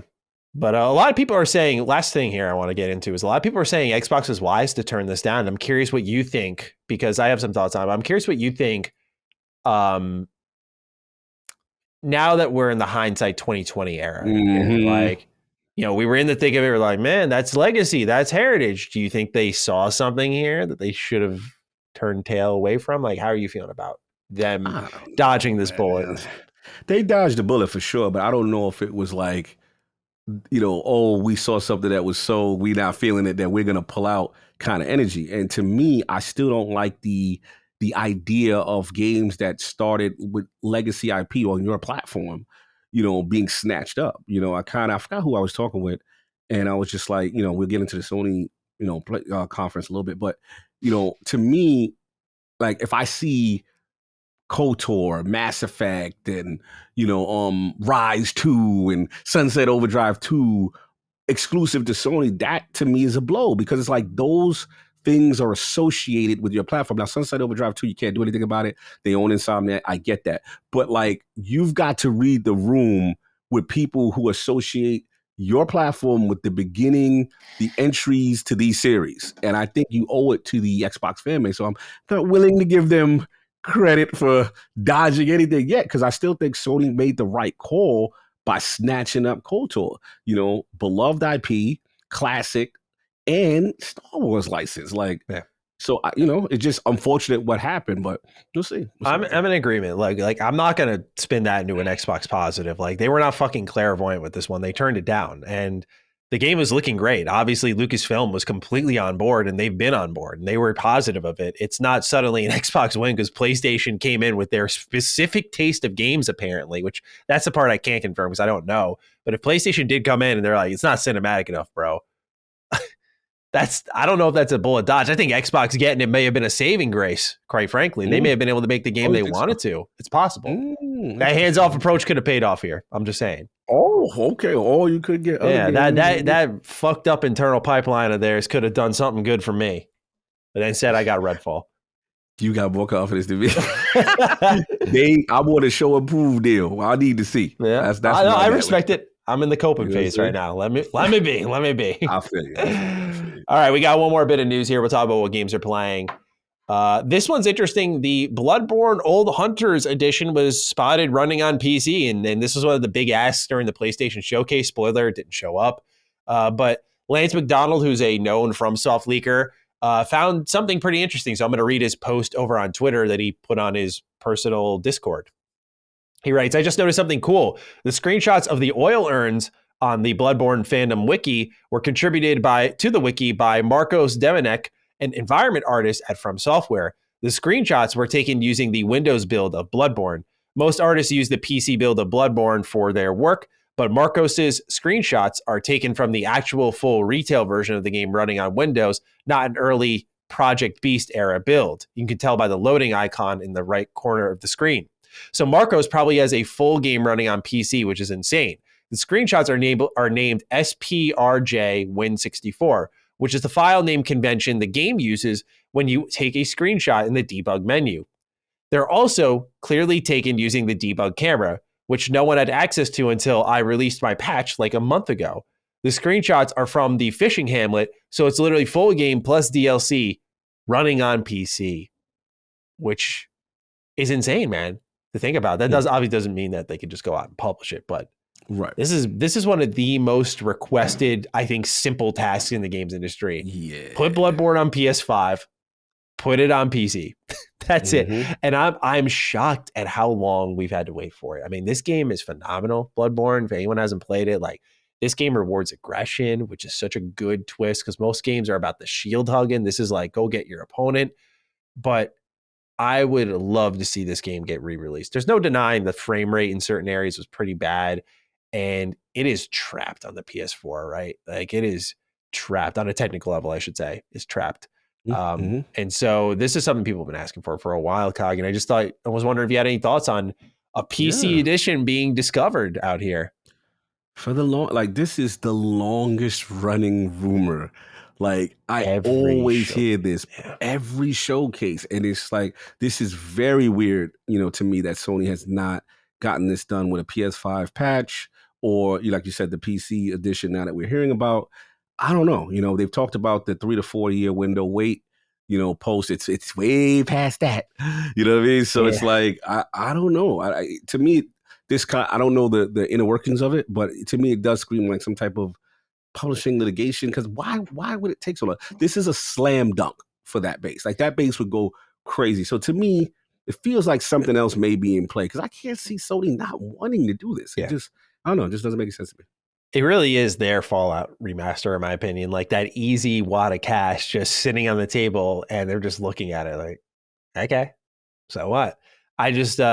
I feel people go crazy with this, especially FromSoft's on a mountain right now. People want more of them. They want more and more of them. Maybe they're trying to strategically plan it out. Like, they already got another game coming up in Fires of Rubicon, the new Armored Core game that looks great, coming out in August. So maybe between then and their next game, it's a good time to drop it. Maybe that's how they're looking at it. But no denying that this is something highly sought after. And anytime there's any hint, any shrivel of information that it's on the way, I think even Collins reported it before, that like Bloodborne PS5 is happening, and still nothing. And like, Collins usually pretty spot on. So it's like, we know he's not going to be full of shit. Like, we know him personally enough to, I know the common commenter will come in and say something, but we know he's not full of shit and he's not going to lie like that. So really fascinating to see what's holding this thing up. They may just be waiting for the right time. It reminds me a bit of Metroid Prime Trilogy Remaster. Such a rumor for so long. And then it comes around, it's just the first game, which isn't a bad. I mean, the first game is amazing, but like, what was the holdup? Or where's the rest of this all? And don't get it. It's just a mystery, man. Game development is strange. All right, time to talk about what games we're playing, sir. We both have some very separate picks, so shall you go first? Yeah, man. Look, it's that time. New season of Destiny. COD Yep. gets back in. Shout out to the PlayStation Showcase. They had a good reveal for Bungie stuff as far as Destiny. They talked about the final shape, and an old favorite is returning, which is Cade, which is voiced by Nathan Fillion. And that's got the community really hyped up. There's going to be some explaining to do. Final shape is where this thing is going. Now, Season of Deep, currently where they are, gotta give them credit. They're actually doing a new biome, and like we're literally going underwater with first person, and we're doing like, like we're getting a little, bubbles and air pressure, and you can't stay under there. You got to get this kind of like special tactic type suit. The planet of Titan that has been kind of sucked away in Season of Arrivals now comes back. One of the major NPCs from that DLC was called Sloan, and something seems up with this girl. I don't know what's going on. She look a little taken-y. So basically, the story is now getting into what should have been happening during Lightfall, which is how do we stop the witness and stop this pausing during Lightfall? Now we're actually doing something to advance the story and get the major players involved. Gotcha. So I like the story beat so far. It's early. So far, the season was cool. Shout out to PlayStation. I have to give them credit as far as the skins. Your boy got that Ghost of Tsushima skin they got going on. And here's the Xbox fans hit me up. Yo, Cobb, they doing it. I can see it. PlayStation exclusive. What's good? I'm like, bro, Bungie already said it is for all platforms. So the days of Activision, when there were these Sony exclusive skins and weapons and exotics, are over. So that was a huge boon. A lot of people comment. It just goes to show you Bungie is truly operating independently and multi-platform moving forward. So that was big. And a lot of quality of life changes. So I just started the season. Really good impression. We'll see how the gameplay loop continues. And there's this other thing I've been playing, but I'll talk about it later.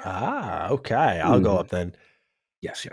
Yeah, so like I said, I've been playing a lot of different stuff for Retro Rebound. I hopped into some Transformers games like War for Cybertron, which really good. Let's go. Yeah, really good. You never played them? Nope. Oh, those are the best Transformers games. Yeah, they're so good, bro. It's so good. Third-person shooter, like super cinematic. I was impressed. I was like, this is... Oh, yes. It was literally one of those moments where you go, why is this fire? Like, why is this so good? But I had high expectations. I hear people to say nothing but good things. But yeah, War for Cybertron, played a little bit of that.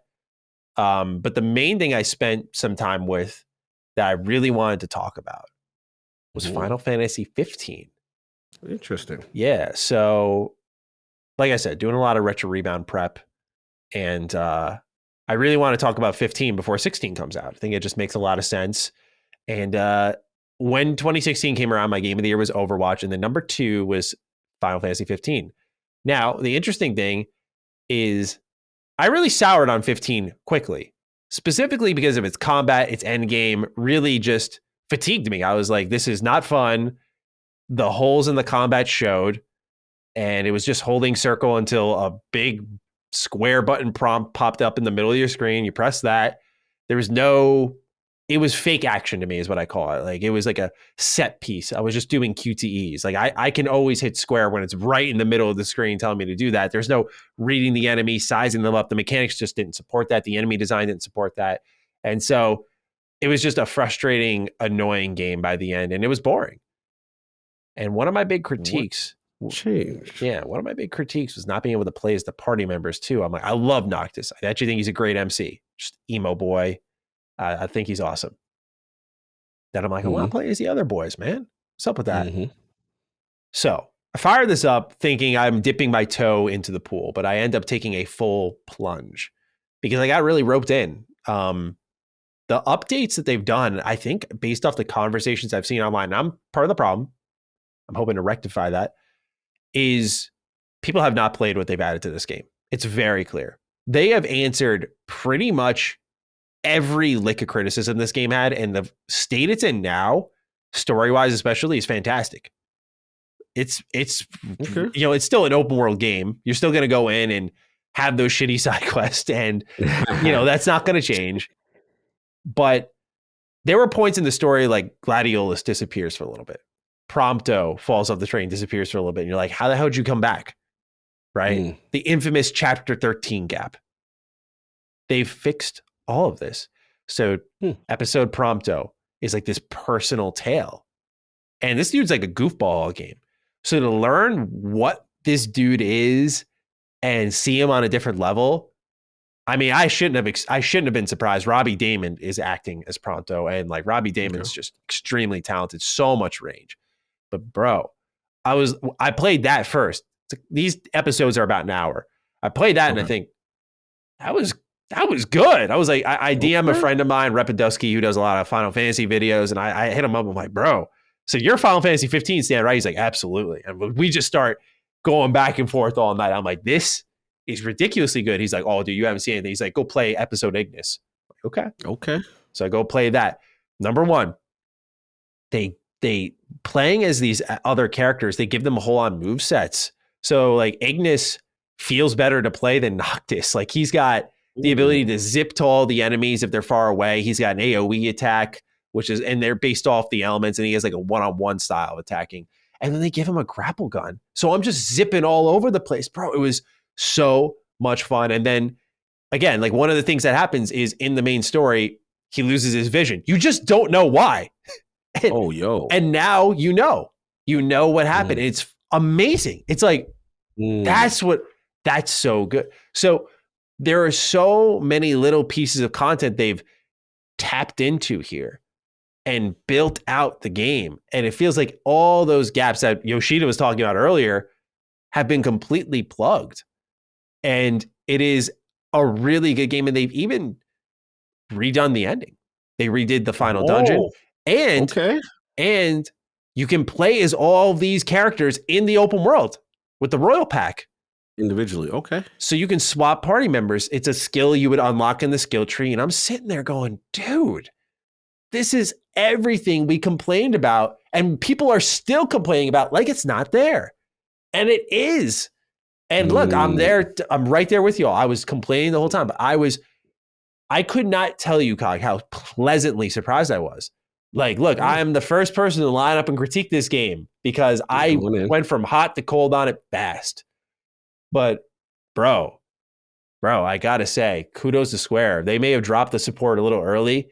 I think they lacked some focus. I'll talk about it in a moment, but what they got in this game is great. They really did a good job. And I do recommend people who kind of had that old save file for 15 and you lost your luster, try these episodes out. Give them a genuine shot.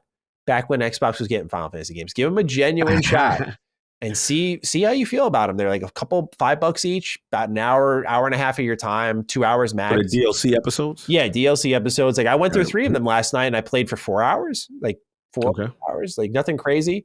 And they were surprisingly good. There's new quests all packed in the game. Where they lacked focus is they did like Comrades, which is this Monster Hunter multiplayer thing. They did the Assassin's Creed event. They did a Terror Wars event. They almost, the crossovers and shit. Like it was so distracting because they had other 3 episodes planned for, I forgot what it was, but they had more content planned. Obviously, we know it got canceled. And there is that feeling of what could have been because this content really shaped the game out. And now I'm wondering, well, this is amazing. What else could they have done? But hats off to Square Enix, man. They did a great job here. Final Fantasy 15 Redemption Arc is in full swing right now for me, and really appreciate what they did. Because I always like the road trip vibe. Vibe with the 4 homies. I know. I always like that. The story was always sad as fuck. I don't know what people are smoking when they try to tell me the story's not good, bro. I'm like, campfire scene, end of story. I don't want to hear another word out y'all. That's all I'm saying. If you don't know what I'm talking about, go play the game, get to the campfire scene. Tell me grown man tears ain't happening, as Cog would say. Ooh, okay. That's a challenge because I think that is one of the sadder moments in gaming, truly. It's a really heartfelt moment. And yeah, man, I just got to say, they did a great job with the DLC. Pleasantly surprised. Yeah, good to see they take the criticism. And I remember there was a lot of issues at launch that people had. And I remember you going in. So to see them address that and then you be wild now, like it almost feels like a completely different game. It really does. Deal. It really does. Let's get into a warm-up question. We got a single one here because we don't know how long the conversation about the showcase is going to be. So I just want to be safe rather than sorry. So Birdman, congrats. Your only warm-up question. Good job. All right, Birdman, let's talk. Hey, Dukes. Now that reviews have come out for Indiana Jones Dial of Destiny, and it seems to be really disappointing, do you think this has any effect on machines? Sorry, I don't mean to laugh. I'll tell the story after. Hold on. Do you think this has any effect on Machine Games Indiana Jones? Do you think the team may have lost momentum with these reviews, or will there be a slowdown in investment from Microsoft/Bethesda due to a lack or potential lack of interest in the IP? This seems like another potential misfire in attempting cross-media entertainment on Xbox's part, although the Indiana Jones game was in development before the Xbox acquisition. Anyways, hope you Dukes have an awesome show. Cannot wait to listen. I laughed because I was thinking, me and my friend were making a joke that like Harrison Ford just keeps coming back to roles and like where the movies fucking suck, man. Like comes back and he's like, I'm Han Solo again. And people are like, I hate the sequel trilogy. He comes back. He's like, I'm Indy again. They're like, yeah, it's the fucking worst one yet. Like, I just feel so bad for him. Guy's just trying to secure his bag. And but anyway, Cog. Yeah. Does this shake any confidence that this may not be a big slam dunk for Xbox, right? When they announced this years ago, it was this moment of, oh, this is their big little media crossover moment here. It's not Star Wars. It's not Marvel. It's Indiana Jones with Machine Games. Yes. Do you feel a little shaken now knowing that maybe it's not going to be a big pop compared, now you don't have the movie backing it up. It's not like PlayStation coming hot off the heels of Into the Spider-Verse 2 and Spider-Man No Way Home. And then, there's the big AAA Spider-Man game. Indie's riding a bit of a low, not as relevant. Movie comes out. And now here we are. So, sir, has your confidence been shaken on Xbox's big pop culture play here? Actually, no, I'm not. The reason why is because unless the only way I will be shaken is if they going for like old school indie. They going for the indie that we seeing that's aged, that's older. If they go in that young bag, and I'm hoping that vision is that, they should be fine. Machine Games got that. Listen, they reputation. We ain't gonna do this to Machine Games. They got a strong reputation. So I'm not too worried. It does suck though that the movie ain't good. Because I will say, if the movie was popping, now you get the double. Yeah, you know what I mean. So I feel them. I feel them on that part. But if the game is good and this young indie and it feels good and he's doing a whip and it's looking right, they'll be fine. But I understand where he's going with this. Where you at? You think it's? I get where he's going with it. I think Birdman just will take a breath here because Xbox should just be invested in this to start establishing maybe a Lucasfilms partnership where they can build up from here. I mean, they are Xbox, so they shouldn't have to build up necessarily, but earn that trust to do another one, right? Because when PlayStation did and Insomniac did Spider-Man well, no one was expecting Wolverine to come into the picture, right? So that's where Xbox can find themselves. We're going to start with indie, but maybe Machine Games kills it, and now they're the indie and I don't know who else team, right? And that could be something. I'm very excited for this, though, or whatever Machine Games is working on. It's just that, like, as I said last week, nobody knows. No one knows at all. We know we have 2 games, but it's been long enough where it could be massively into production on either. Is it Wolfenstein 3? Is it Indiana Jones? Is it both? Because both were promised to us. I'm imagining it would make the most sense that Wolfenstein 3 should be closer, but you feel like we would have heard about it between now and Youngblood.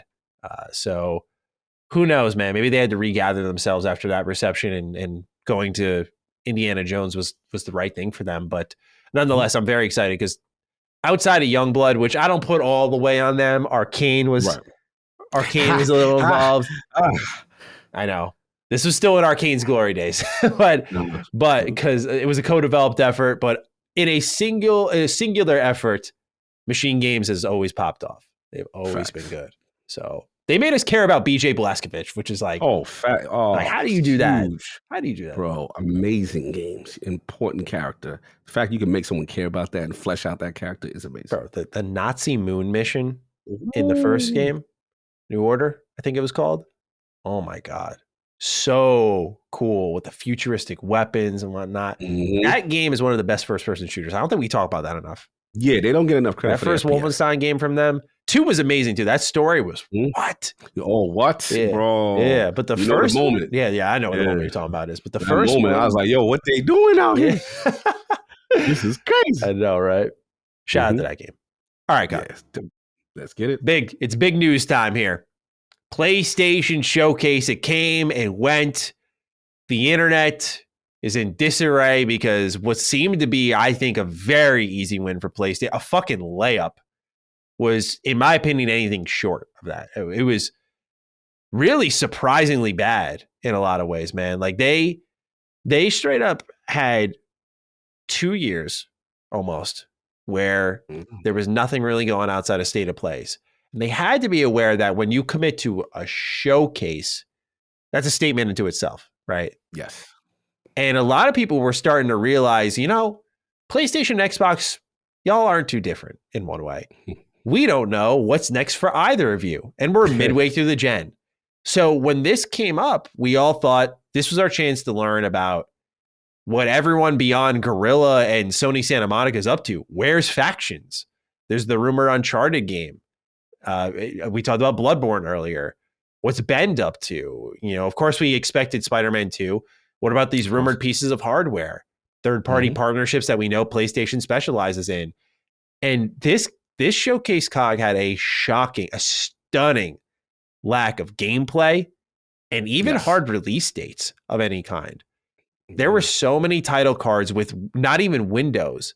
And it's to the point now where I think we have a trailer issue in our industry. It's not just PlayStation.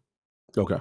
But a lot of these teams are making trailers for their games that, not even just from a CG perspective, not even just from a that's not what I'm playing perspective, like they don't sell the game at all. I hate to solo one developer out, but look up the trailer for Revenant Hill and tell me if you can understand what the hell is happening in this game and what you will actually be playing.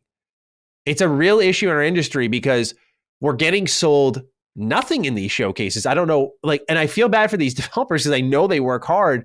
And it's like, guys, don't you want to give someone an idea to be interested? You're not helping yourself out. And there were countless examples in this showcase where it's just no real description or showcase of any kind, at least even CGI. I can discern to some degree what I'm going to be playing, what I'm going to be doing. But there were a ton in this showcase where I'm like, what was that?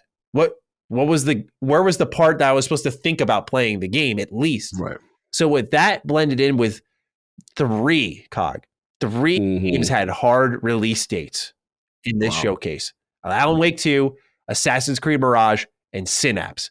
Everything else either did not have a window or was 2023 or 2024. And that was it. And I was stunned, bro. I really couldn't believe how vacant it was in that regard. So that's my little bar there. I'm curious what you thought of the showcase, though. How did you feel about what PlayStation came out and delivered? I'll be honest, it's been 2 years. In my mind, they were going to come with it.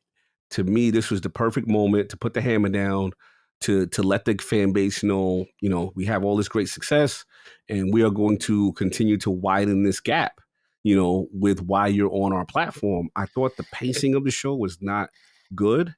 And I thought, honestly, here's my thing. Sony, to me, is known for the showmanship. They're known for the one more thing. And, no disrespect, I'm Team VR on some level, but I know how VR sometimes is received.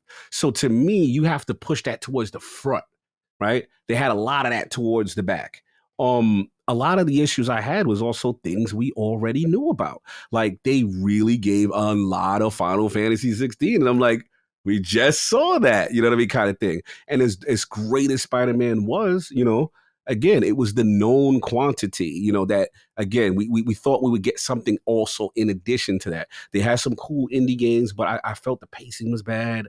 I felt like, I got to be honest, Xbox dodged a major bullet here. Yes. I think that they were, listen, coming after Redfall, the thought coming into this was like, Sony is about to put the foot on the neck and let them know it was set up for Sony to just do this. So to me, Xbox is like, okay, we should know what not to do. Oh, they got bullish.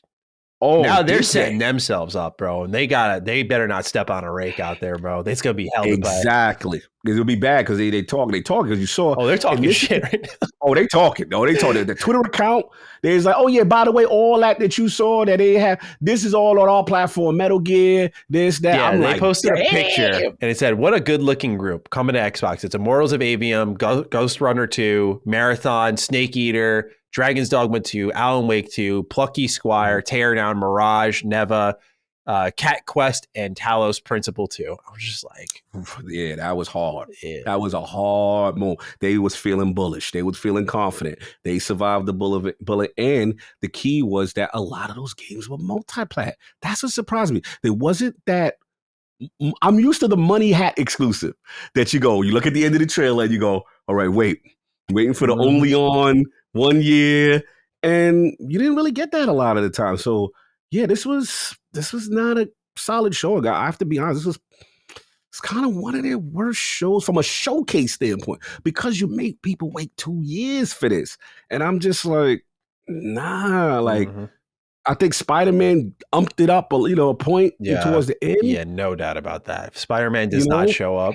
I almost thought they did it with the way the Spider-Man trailer started. I was like, no, what the hell? I was like, no, bro, no way it's not going to have Spider-Man in this. But thank God it did. Because the way it started, it was showing some jungle stuff and it was Craven, but for a while we didn't know what that was. And it didn't feel Spider-Man like, right? Scary for them. Yeah, so I was just like, yo, so yeah, like, look, and then I think the Xbox fan, the other thing is that, like I said, even the Destiny the Bungie new IP, it's coming to Xbox, right?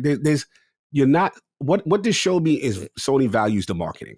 And I get that. And they still have that mindshare. And I'm not going to say that's not important. But I'm going to be honest, for the Xbox community, not only did they dodge a major bullet by this showcase, they have to feel bullish coming in to their showcase to kind of execute. And it's up to them now. They, like you said, they can't step on the rake now. They can't be feeling themselves. They got to show out. It's set up for them. This was coming in supposed to be a bad situation, and they just dodged matrix all type of bullets. Bro, if anyone, it's anecdotal, but if anyone signed onto Twitter after the showcase and watched the outpouring of Xbox execs like, here's what our showcase is. See y'all there. Phil, you know that picture online? It's the meme that says, yo, he's trying to gas it up. And it's a dude putting a gas canister into a fucking bike. Yes. That's what Phil was doing to Herman Hulse. He's like, yo, great showcase, man. I'm like, this showmanship is not happening if they're not all they're all in that Microsoft Teams going, and it ends. They're like, yo, let's go. It was a 4 out of 10. Let's go. Absolutely. They're like, yo, here we go. This is our moment.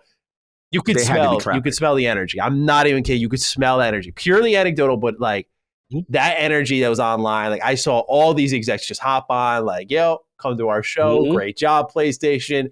It's our turn now. And they gotta be careful. They gotta be careful because they gotta execute. Yeah, because they've been known for the rake. Stepping on the rake, so they got to execute. Yeah. They got to give people what they want, and their pacing got to be right. Yeah, I'm worried for them, man, because the pressure was already on. They've just created more for themselves, no doubt about it. You think so? Yeah, because the thing, they dodged the bullet, but at the same time, coming out and pretty much pumping up like, come to us now. Yeah, I respect it, by the way. Yeah, I respect Evil villain arc energy. They definitely turned the corner. I've never seen that from them. Like, okay, it's different. Yeah, like there was definitely an energy exiting that showcase of what felt like relief from them. Yes, it was a palpable level of enthusiasm and relief out of nowhere. And I'm sorry, but you only get that enthusiastic when your competitor fails. But PlayStation fans have kind of learned what I would equate this to. For those of you who are listening, you're like diehard PlayStation fans. This is your Xbox third-party showcase moment right now. That's what this is. That moment of stepping in, this kind of, this doesn't happen often. What's going on here? And you're expecting one thing. I mean, it was called third-party gameplay showcase. It had no gameplay. It was worse. Don't get me wrong. What Xbox did was worse. But it was that moment of, where's the reveals? Where's the gameplay? Where's the title? Like, what's going on here? So I sympathize for them, especially because I think if PlayStation trimmed the fat here and said, like, okay, we got Phantom Blade, Helldivers, we've got a marketing deal with Assassin's Creed, Alan Wake, Dragon's Dogma, and a couple of our PlayStation Studios updates with Spider-Man capping it off. It was a meteor, like 30-minute state of play. This would have been one of their best.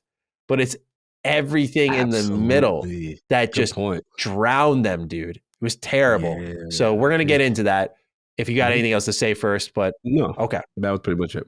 Game one. So this was a good tone setter when you really think about it in the wrong way. Fair Games. This is from Haven, which is the Jade Raymond team. And we know that PlayStation's working on some first party. And I don't want to leap on this one too heavy, but it did spark a thought in me that a little bit of a critical spirit lit up in me when I saw it. I'll talk about that in a moment. But when they started off with CG, I was a little surprised by this. Obviously, that was kind of the name of the show, like a lot of CG, a lot of non-gameplay. But I was very surprised when their new first parties came out that they didn't give them the best footing to kind of leapfrog or to leap off of and say, like, we're here. We're a part of the first party family with Firewalk, with Haven. So Fair Games comes around, and my problem with it is this kind of goes hand in hand with my trailer complaint. It's not just PlayStation. I'm wondering if you agree. I think we're starting to have a visual identity-ish crisis in our industry, where a lot of games are lookalikes. And even in the CG, like even this, I felt like I was watching a mixture of a Battle Royale trailer I've seen before. I felt like I was watching a Redfall trailer. I felt like I was watching, there was one more that came out, Fortnite. I felt like there was just a lot of like the same visual energy from a lot of these games. And again, it's not just PlayStation, but a lot of these developers, I truly think got to wake up. Like they got to wake up, look around, and start reinventing how games appear and not just copying the next one. There's a lot of games that have the same Destiny armor set, the same UI. It was concerning, but this game kind of awoke that in me as well. I saw it and I was like, this, I expect more from PlayStation is what I would say. And who knows how the game turns out itself. The gameplay will be everything, right? And that's what I will be the most critical of. But its initial first impression was a little disheartening. And I'm curious how you felt about Fair Games. Yeah, didn't really wow me. And again, I'm looking at the pacing of the show, the starting of the show, and I do want to comment on a theme. I want to say it now because there's a couple of games that do kind of fit in this box where I feel like they're kind of throwing things against the wall in the live service space. We have our version of Minecraft. We have our version of Overwatch. We have our version of Grounded. In a way, there's a couple of games that I felt what the energy was going on. And that's what I felt. And I think also, gameplay didn't look super impressive to me. So I didn't feel it was the greatest start. That was just me. Yeah, it's defined as a competitive heist experience. It's also coming to PC. So right. I'm interested in the heist part because I like the games like that. That's why I was interested in Contraband. Like I love heist games. Payday was a ton of fun. So I'm interested to see gameplay. But we did see gameplay for this next one. Helldivers 2 coming out this year. Really interesting change on this one. It was originally a top-down twin-stick shooter, high difficulty, and they really evolved this one. Now it's third-person shooter pretty much, and they've really taken some major steps forward. The comedy in the trailer was good. This was a really good one here. I was actually pleasantly surprised by it, and I can't wait to play it, especially good co-op fun. So have you played the first Helldivers before? I have not. This one kind of gave me XCOM vibes when I first saw it. A little bit, yeah. I was like, is this some XCOM type? Yeah. Yeah, I was like, what's going on? But yeah, look cool. I did feel the engine looked a little... Yeah, it wasn't rough, super pretty. But I think those are the type of game I would have fun with, though.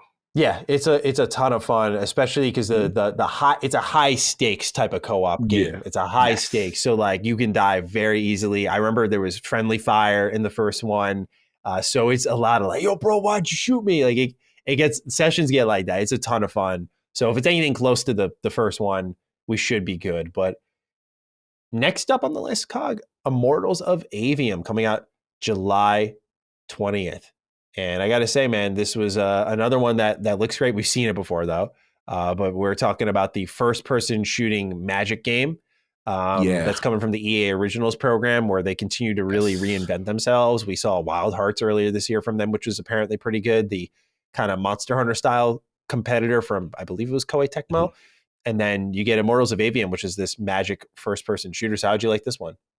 I like this one. It looked cool. I like the someone said it out. I like. Yeah, it kind of had that energy. Yeah, you know what I'm saying. So yeah, it's a little Ghostwire Tokyo energy. Ghostwire with a little yeah. So this one looked good. I thought this one looked solid. Awesome. I like this one. All right, cool. What else do we got here? Ghost Runner 2, a unsurprising sequel, I'd say. The first one seemed very popular. And this is one that I thought it was going to be just an expansion at first because I didn't see any noteworthy differences off the rip. But Ghost Runner is apparently a ton of fun, and I want to get my hands on it. So here we go. I mean, is this something you're interested in? Yeah, I like the first one. They threw like the ninja bike on it. You know what I'm saying? They's going top speed down kind of deal. And Ghost Runner was very fast paced. Engine is lit. You know what I'm saying? Like I like the frenetic nature of the combat. I believe it was like one hit, one kill kind of a deal.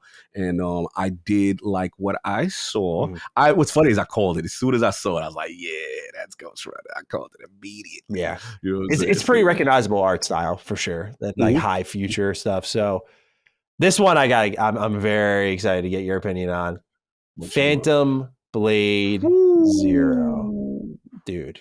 Bro, that hit different. I mean, that one, the dodging, the deflecting, the parrying, where this dude went diagonal with a stab and then like kicked the other way at the same time. Yes, that moment was sick. Right? I mean, this game looked top notch. This was like, this is what we were expecting. Not the whole way. I think that's unfair to PlayStation, but this level of what is that? What is that? Right?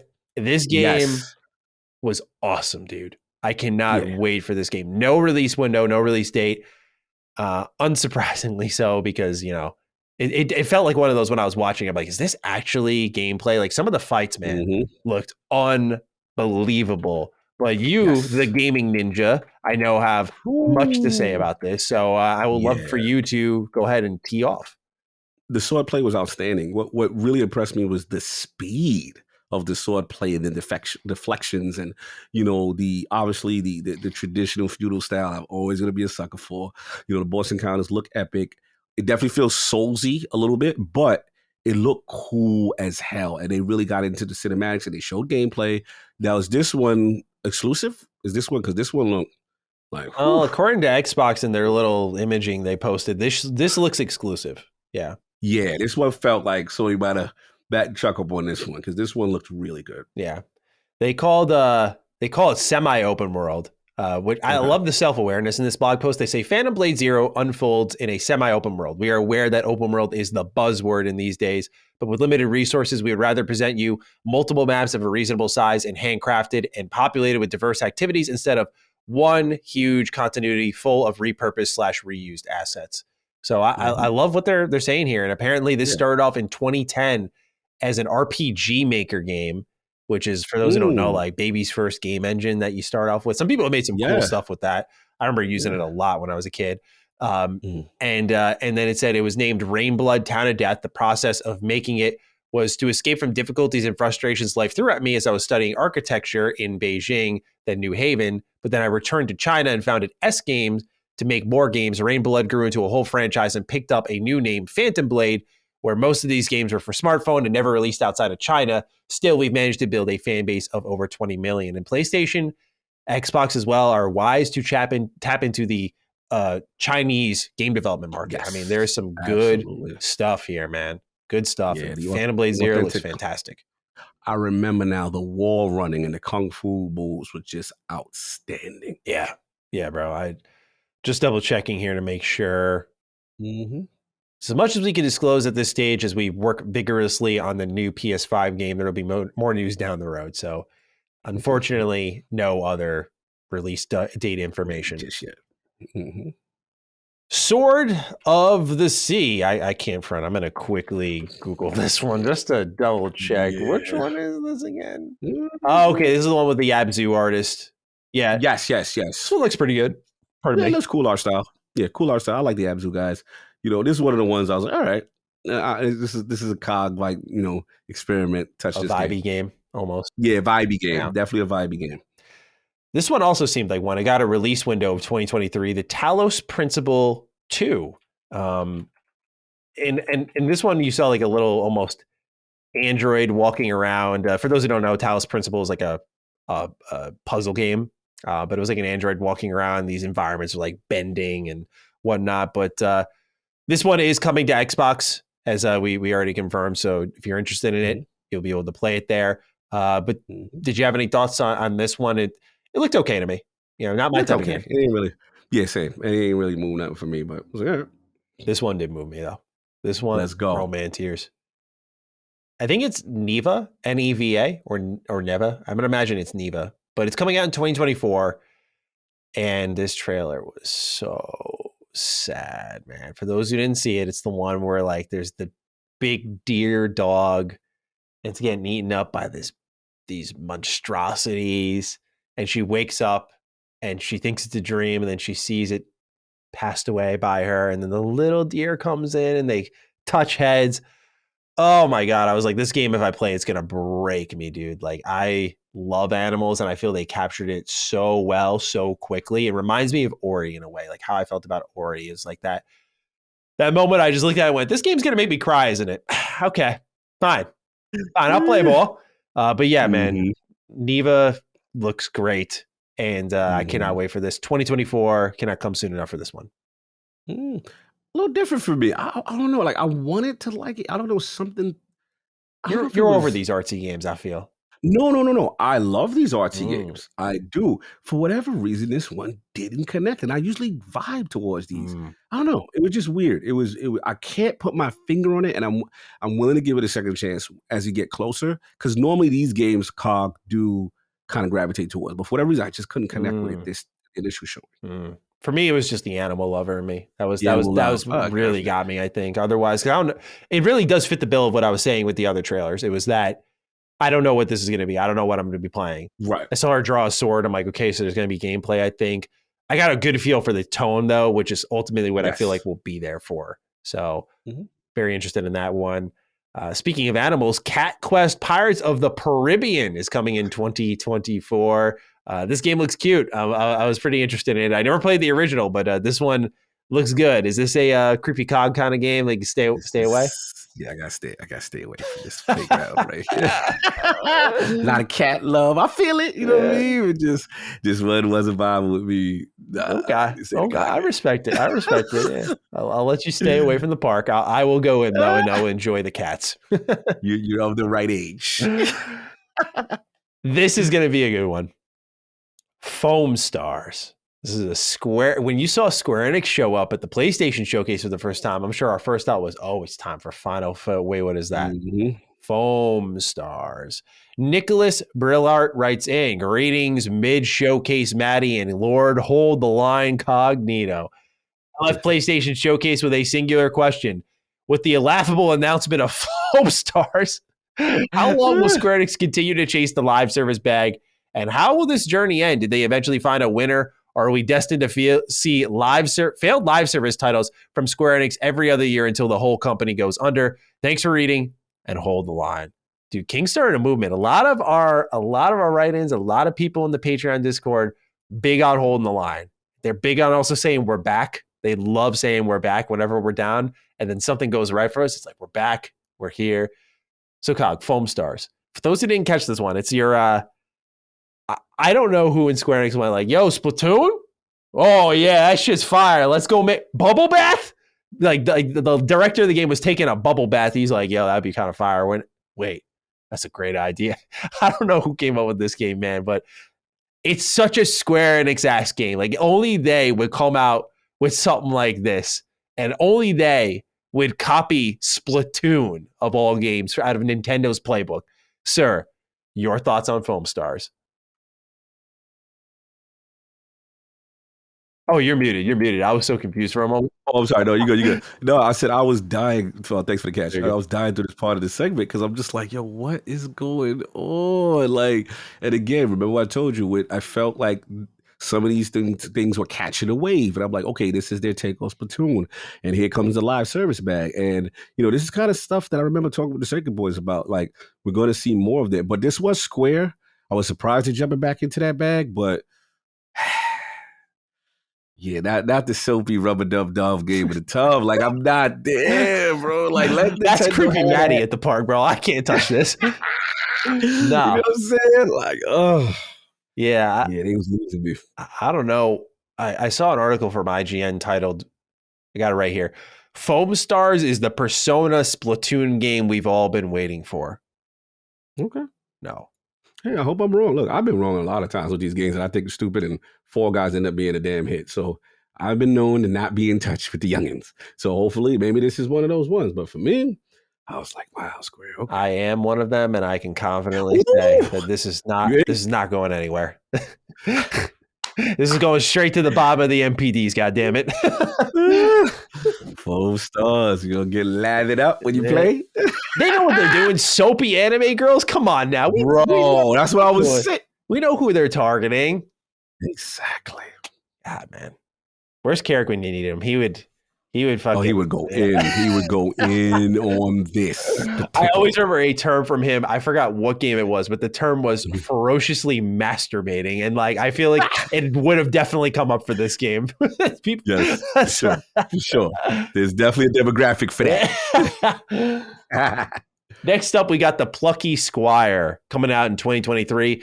This was the action adventure game that had the 2D elements where it was almost like, say, Mario Odyssey, where you'd like fold into a piece of paper and you'd be running around. It was, like I said, it was strictly 2D. And then you'd pop out of that world and you go 3D. It looks amazing. I'm so happy it's coming to Xbox because I feel like this one's got like Game Pass deal written on it. I'm like, yo, go and pick this one up. I feel like people's got to see this. They got to get behind this if they can. But Plucky Squire looks like a really, really good time. It reminds me a bit of, what is the name of the game? RPG Hero. It's the one where it was the hand-drawn game. It was like, pen and paper literally, and like the enemies would be drawn on like a notebook, sort of. I'll look it up in a moment here. But it reminded me of that. Plucky Squire looks really great. I'm curious do you agree? It looked decent. I'm trying to find the pictures, the updated pictures on it, because I couldn't, for whatever reason, I can't find this particular game. Because I do remember the name. It's a Devolver game. It's on Steam. Oh, it's Devolver. Yeah, it's on Steam okay, here. cool. I got you. No doubt. Yeah, send me a link real quick. I just want to make sure I give it a fair due. There. But I remember this. I remember this kind of had that classic 2D, 3D kind of adventure kind of game. Yeah, I remember this. Yeah, I was like, there's gonna be an audience for this for sure. Yeah, I'm very, very into what they're doing there because I don't think a lot of companies kind of borrowed those ideas from Nintendo with the 2D, 3D mixture because you got to make assets for both, which is tough. But I mean, what they did there looks awesome. And so it was kind of like a Toy Story kind of vibey kind of thing. Yeah, good point. Yeah.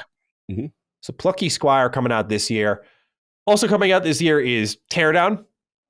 This is a game that's been on PC for a decent amount of time, to my memory. It's literally a game of like breaking down walls and like creating an escape route for yourself. It looks like a lot of fun. But it's coming out this year on PlayStation 5. Any thoughts on Teardown, sir? Not much. Again, bro, like, again, I hate to be that guy, but I remember this one and I was just like, this was the construction joint. Yeah. No, matter of fact, no. This was the one that I said Minecraft energy. I was feeling a lot of creation and Minecraft energy. So it may hit and the cars and stuff like that. No, I'll take it back. But it was clearly, this is again, I felt the wave catching. And that's why I was just like, not used to seeing Sony do that kind of stuff, but we'll see if it hits. Yeah, it's coming to Xbox as well for those who are interested. They call it a voxel-based heist game where you tear down walls and obstacles in the environment to create shortcuts and complete objectives. Yeah, it's very physics-based, very environmental destruction-based, and it really does look good. I do appreciate the game quite a bit. I can see how you got Minecraft vibes off the art style, at least, for sure. Yeah, it feels very, very like sandboxy and creative. Yeah, I want to play it for sure. I am, but since it's coming to Xbox, I'll be there. Oh, there you go.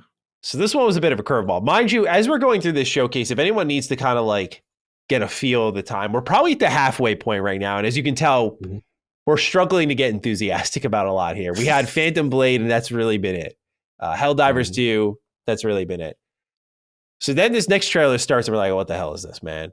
Turns out it's Metal Gear Solid Snake Eater Remake, as well as the Metal Gear Solid Master Collection, which the Master Collection is coming with Metal Gear Solid 1, 2, and 3. No 4 for whatever reason. Just stranded on PS3, unfortunately. That's autumn of this year. But Metal Gear Solid Snake Eater COG is getting remade, which has been leaked and rumored for a long time. According to Xbox, it's coming to their platform. This was a big worry for fans that this was going to be a PlayStation exclusive. That was the initial report, but Jez Corden came out and said that this was going to actually be multi-platform. So Konami has not given up on us yet. Just that Silent Hill 2 remake, but that's okay. I think we're gonna take what we can get right now. So, sir, have you played Metal Gear Solid 3 first and foremost? Yeah. Okay, good. All right. So, how do you feel about this game getting a remake? I know this is a big deal. This is a huge deal. Man. These games are beloved. It looked great. Again, this is the unkept secret. So as great as the reveal was, it was a shame that it was like, damn, we kind of knew it was going to come. But I'll be honest, again, it's another situation where I felt Xbox dodged a major bullet. Generally, these type of games has that exclusivity associated with Sony. So the fact that they were in the mix, I thought it was a good sign. But no, it looked really, really good. I liked what I saw from it. Yeah, I wish we got a little more in the terms of even a release window. I know Konami's kind of splashing back into AAA again, and so it's going to be a while. They've been doing collections, like they did the Cowabunga collection, the Castlevania collection. We're seeing them dip their toes a little bit into the pool. But when I fired this game up for a video on Retro Rebound, man, I know we love Metal Gear, but boy, did this game need a remake. I mean, the controls. Yes. The controls, man. Rough. I mean, to bring people back in time, if you wanted to aim and shoot your gun, you would have to hold R1, aim with the left thumbstick, and then shoot with the square button. What? Who came up with that? And then if you wanted to crouch and walk at the same time, you're prone crawling through that grass or you're not moving at all. Like, this is a lot of funky choices that those two right there, bang, you got a beautiful game. It's all over. You do adjust, though. Like, if you play these old clunky Kojima games, you do adjust. But make no mistake, it's going to be phenomenal when you can just crouch and walk at the same time. I promise you. Oh, yes, please. I promise you. Modern sensibilities, please. Yeah. But very excited for this one. Happy it's coming to Xbox. We're doing pretty good here. We're doing pretty good. Yeah. All right. Next up is, I'm going to have to look this one up as well. There's just some here that are so foreign to me. Towers of Agaspa coming out in 2024 here. This is the one that kind of reminded me a bit of Breath of the Wild a bit. Breath of the Wild. Yeah. Yes. Yeah. Okay. Now I see I'm starting to get you a little narrative here. Like, we got that too. Yeah. A little bit of Breath of the Wild here. Because they also had the game that just came out earlier. Oh, it was a PS Plus game. Oh my God. I'm losing my mind right now. Hold on. I got this. I got this. April 2023 PS Plus games. Hold on. I got this. It is. Oh man, it's not here for April. Is it May? Did it come out? No, it didn't come out May. Yeah. It's the one with it has the art style like Breath of the Wild. You know what I'm saying? Like, does that help? Yes. Oh no, for sure. And I even got some Horizon energy a little bit too, like riding the big beasts and stuff like that, kind of like the celestial beast kind of energy. It looked good. I can't front. Yeah, the scale looked great on that one. The scale of it looked cool. I have to give it that. Oh, this is gonna bother me though. Can't find that game. What? Hold on. PS Plus games of the month for 2023. Like, I need to know the name of this game. I'm just not gonna find it. Not in enough time. I'll do it while you're talking. All right, we got up next Final Fantasy 16. Another trailer for this one. We've seen a ton of them throughout the last couple of months. Previews just dropped. I imagine review codes will go out very soon after. But this seemed like the last kind of reminder. Hey, pick this game up if you're missing it. This is obviously probably, I would say, currently placed. Actually, no denying, this is probably PlayStation's biggest third-party console exclusive they got going for them right now. So it makes sense to pump another trailer in there. This game looks amazing. Woo! Amazing. Really mature, which I like. Final Fantasy was always that. And then that's one thing people complain about with 15, which is fair. Like, tone it down for the boys, For the boys, for the boys, for the road trip, right? But 16 is not holding back. Lots of blood, lots of gore. So, sir, what do you think of the latest trailer for Final Fantasy 16? Are we in? Or are we out? Oh, definitely. I was already sold already. And again, I hate to be Debbie Downer, but you know what it was, Maddie? It was like, remember the last showcase? They showed a lot of this already. They showed a lot. What was it? A state of play, I believe, before this.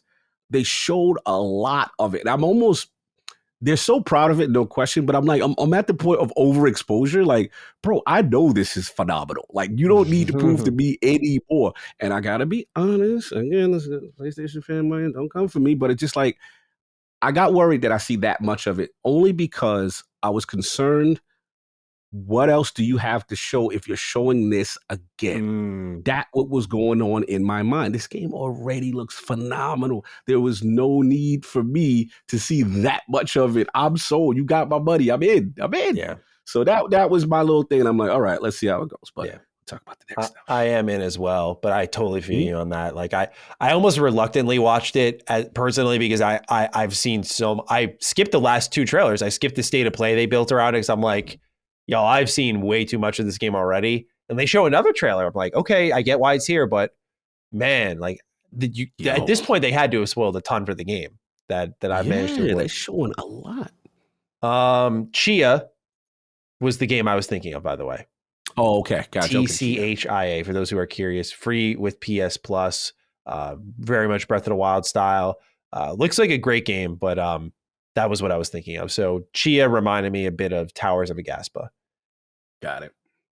This one was one of my favorites of the showcase, and I thought of Randall Thor right away. Alan Wake 2. We got a release date. So, okay, let's check the whole showcase one more time. We went through, I'm going to count for everybody here. 1, 2, 3, 4, 5, 6, 7, 8, 9, 10, 11, 12, 13, 14, 15 games before we got a release date. This is game 16. We got a release date. That's crazy to think, man. If you were, that's crazy. Because again, I'm not trying to overdrive the point, but just to convey to y'all, like, this isn't your imagination. If you walked out disappointed, feeling like you knew less about the ecosystem, because it's true.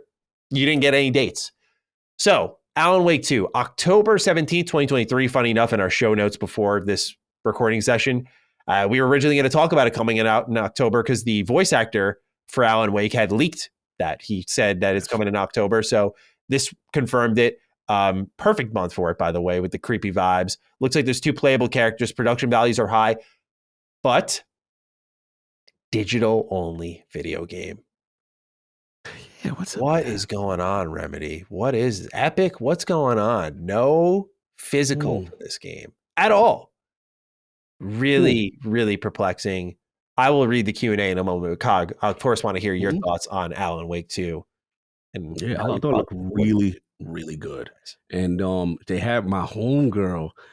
Shout out to anybody who's a fan of The Wire. The chick who was playing in it, she's like a major character. She's been in a lot of major series. So it's good to see her and Alan, up in there. I love the energy. It looked cool. I like the slow pace, flashlight walking through, clearing the rooms, the scares, the monsters, that kind of energy. It looked good. I thought I was very impressed with it. So, I'm excited. I was interested by the Epic Games portion of this.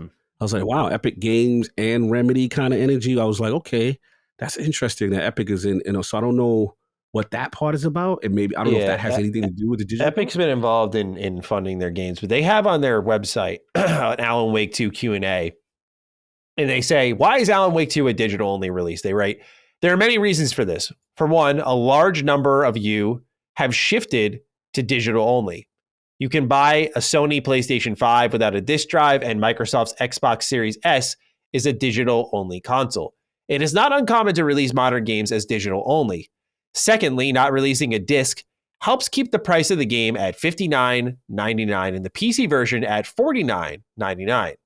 Finally, we didn't want to ship a disc product and have it require a download for the game.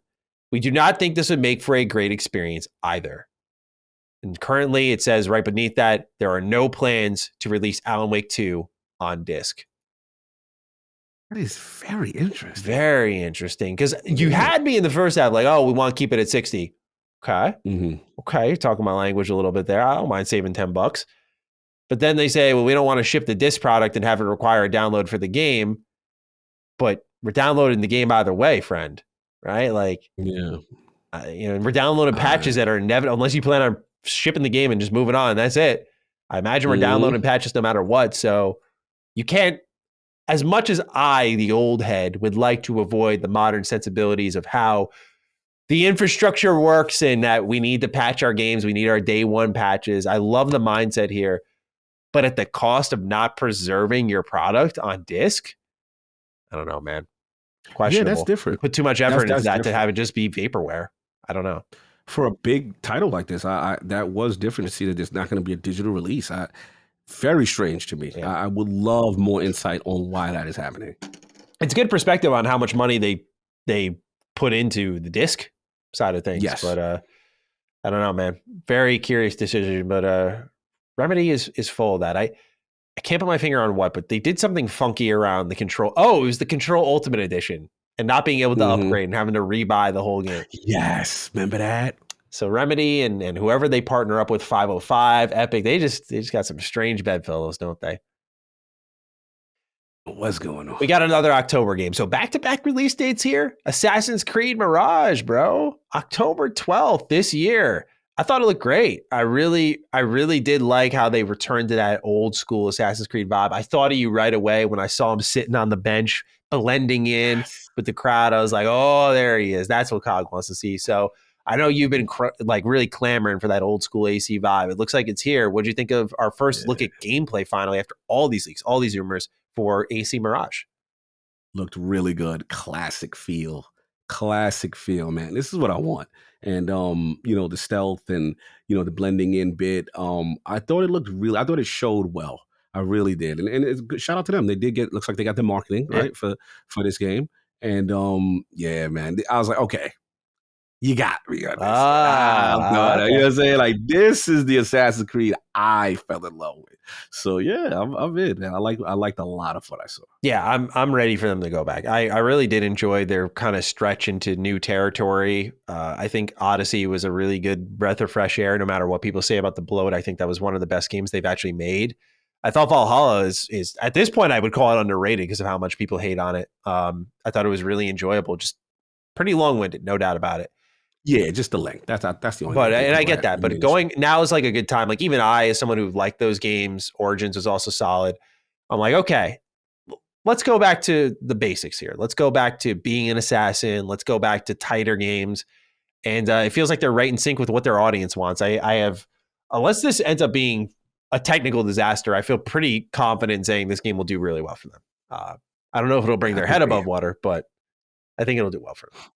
Yeah, I think they're going back into the crates. They're going back to what they're known for. We saw the whole big Assassin's Creed, playbook with how they're gonna, approach it. And Mirage was definitely part of that style. And they're mixing it up. I think they understand that there's a split in the base, and they want to kind of get both sides to it.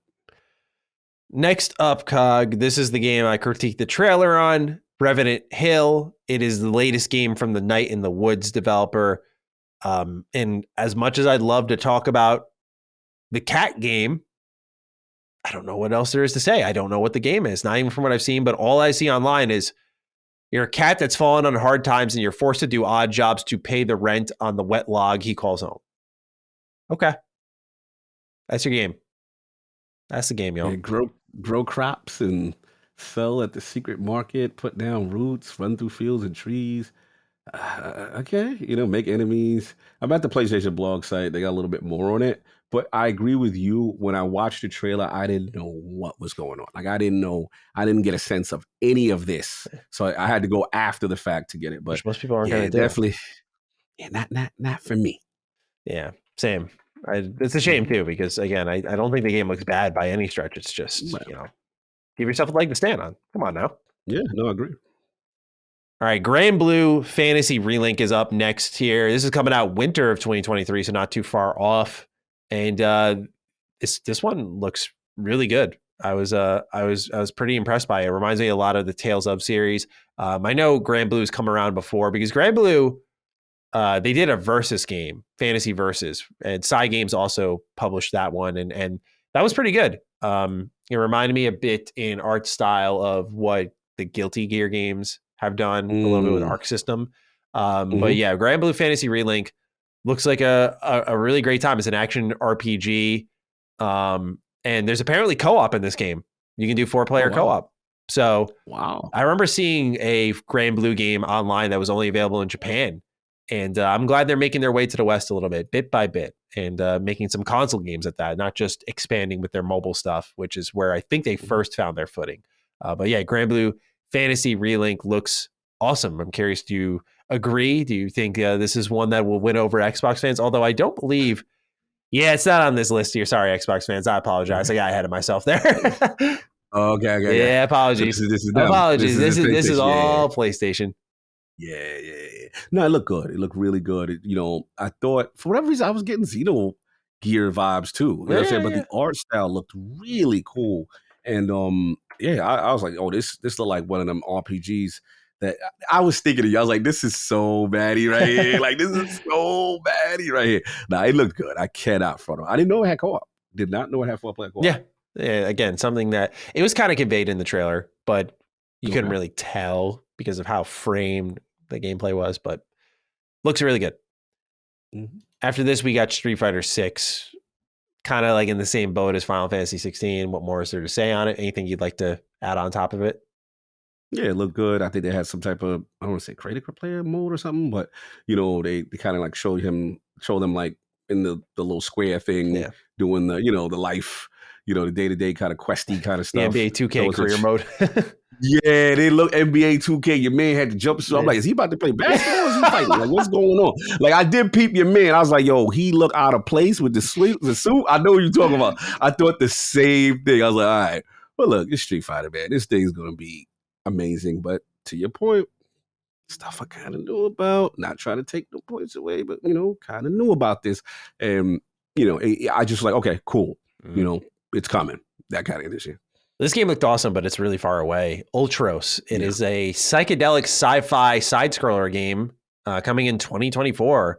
And I mean, the art style in this game is wicked, man. Like really, really unique. Apparently, it's from a brand new studio in Sweden by the name of Hadoke, I believe is how you pronounce it. Hadoque, for those interested in looking up more. But if you look up the trailer for this one, really, really unique art style. I don't even know how to define it. It's just, again, psychedelic is the best word. It's psychedelic is the word that came to my mind. Heavy like, colors, very psychedelic. Heavy. Yes. Yeah, this game looks awesome though.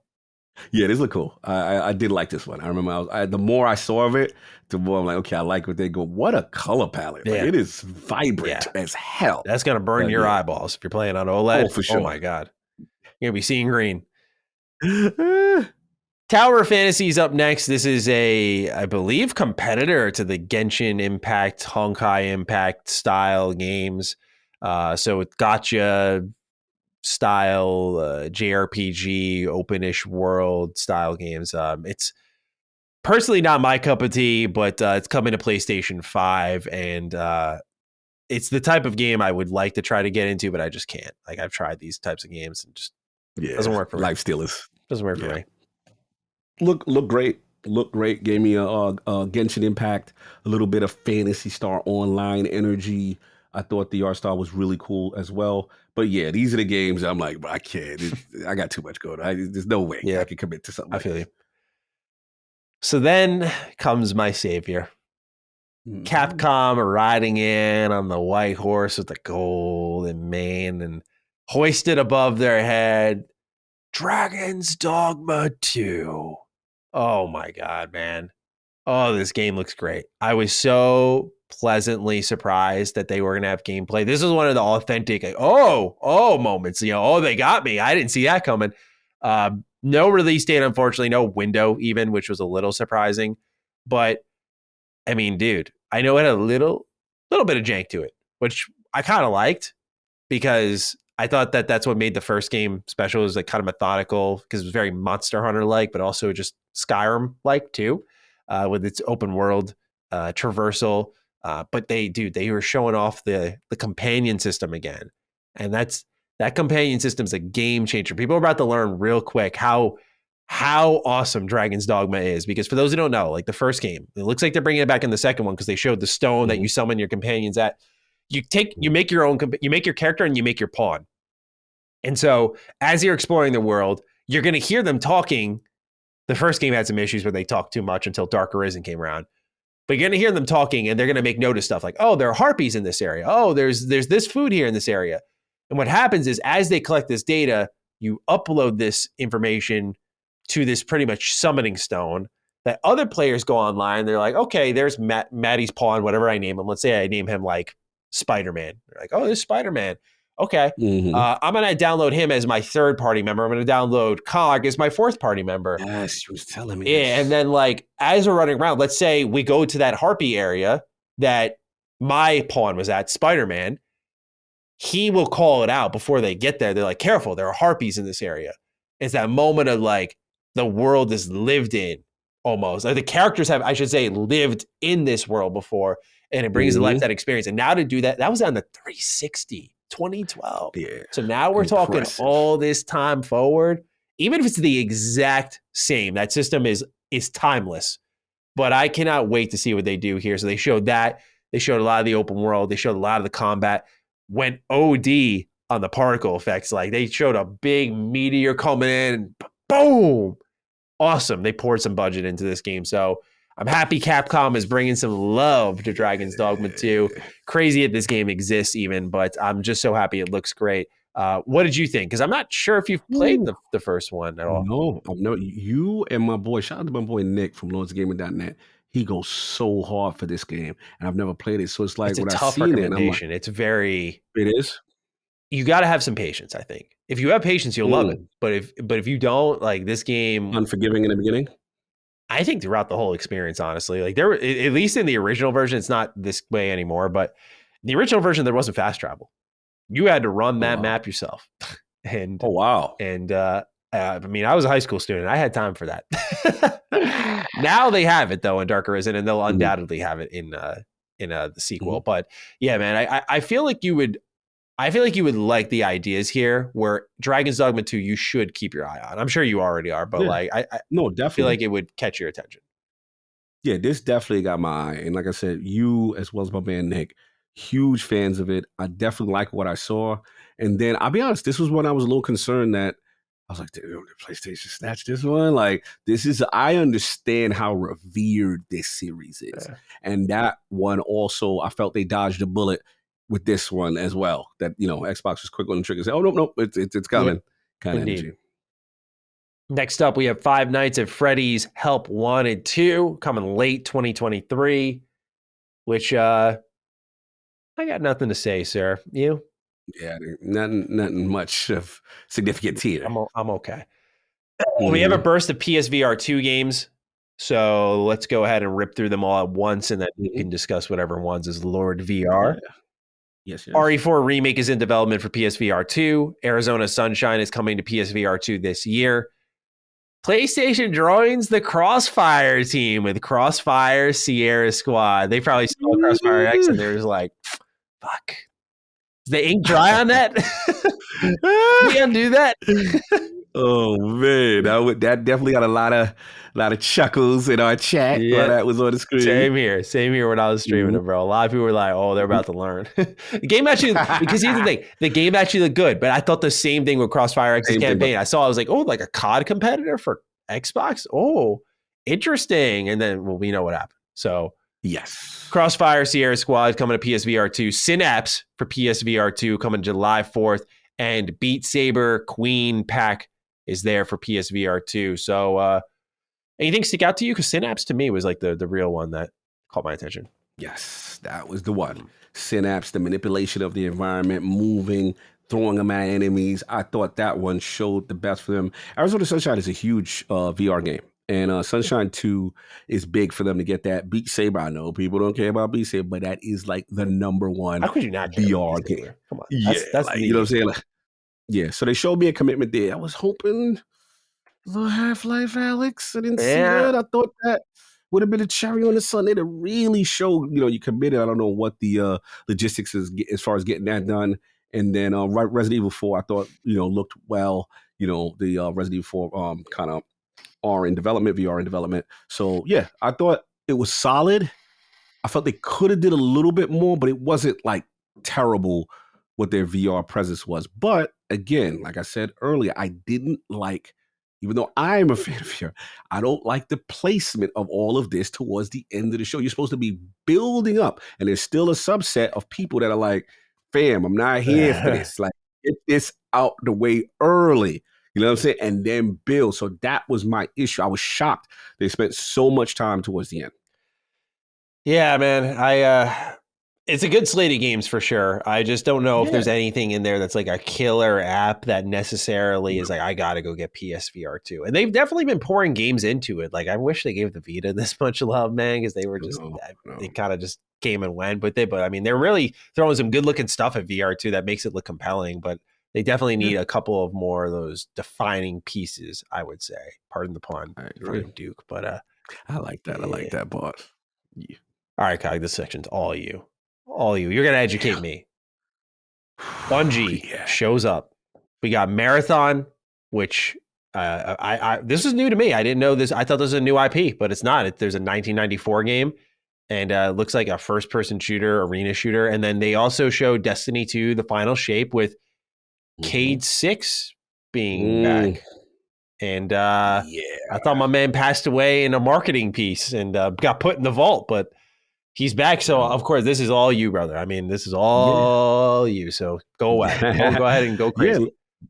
Bungie made their presence like I predicted. I predicted that it was time to either show this new project that they were working on, thought it was codename Matter. Time to find out it is Marathon. That is an OG game, I believe.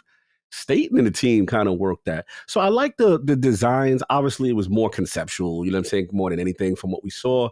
I want to see more of it. But I thought was interesting, the PvP community in Destiny's already in their feelings. Dedicated servers, anti-cheat. So it's clear all the PvP resources have gone to Marathon. Now the truth comes out. Makes sense. Why Destiny 2 PvP is in the state it was. And then they followed up with The Final Shape. And I knew they were going to have to start hyping that. That's the next big expansion, the end of the Light and Dark saga. Didn't see this coming.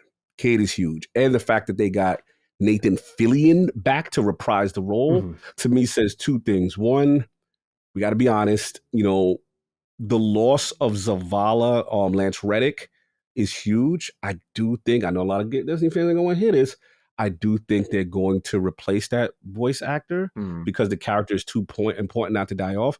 But I was surprised to bring Cade back because Cade was killed off. And don't get me wrong, I am happy. I love Cade. Yeah. The key is explain this to me. Not to interrupt, but it just... Yes. Can you say, like, how he's back? Like, this, that's what I don't get. That's...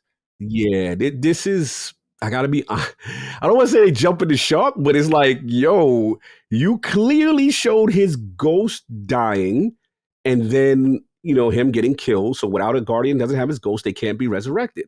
So I don't know what's going on. They show Ikora talking to him in some, I don't know. Like, I gotta be real. There's a part of me, Maddie, that feels like, yo, they ain't like that life for. We got to pull out all the stops narratively. And Bungie is known for stuff like this. Oh, you know what? Get ready for the Gallahorn. Bring the Gallahorn back. Like, there's certain iconic things that Bungie knows when they're up against the rope that I'm not going to say, bro, this man was killed off. Yeah. Don't get me wrong. I love that he's back. It's going to be huge, but you going to have some explaining to do.